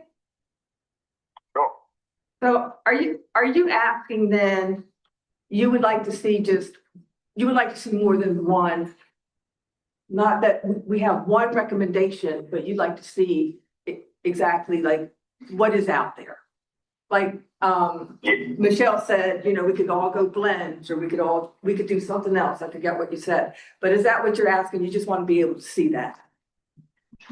Yes, that's what I said in the last meeting and probably the one before is all solutions to be welcome. Yeah. I'll spend. I'm not sure we got all that. Okay. spend some time on that this week. And I meet with administrators tomorrow morning bright and early, and I'll pick their brains and resources about they feel like there's some rock we have not unturned. You bet. And if you have unturned it, just that we can see it. That's it. Anybody got anything else? Well, did you maybe want to share how your visit went? Can we table that? The CTE visit? So the CTE, it was wonderful. I walked out of there feeling absolutely good.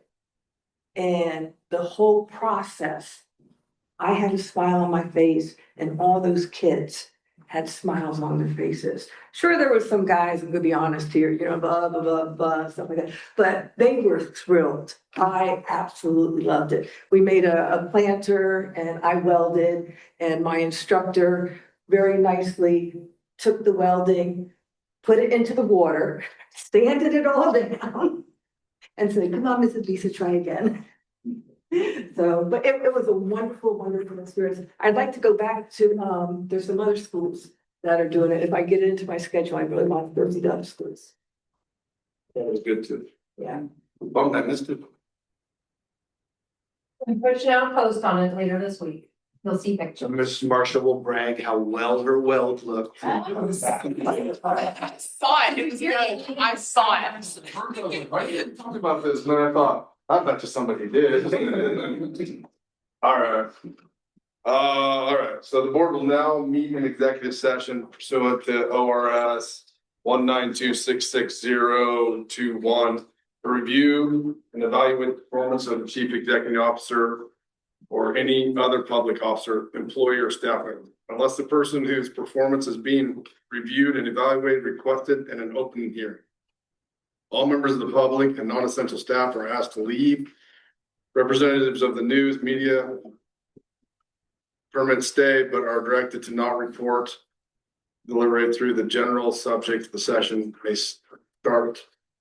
may be started. Thank you all for being here and have a good night. Yeah.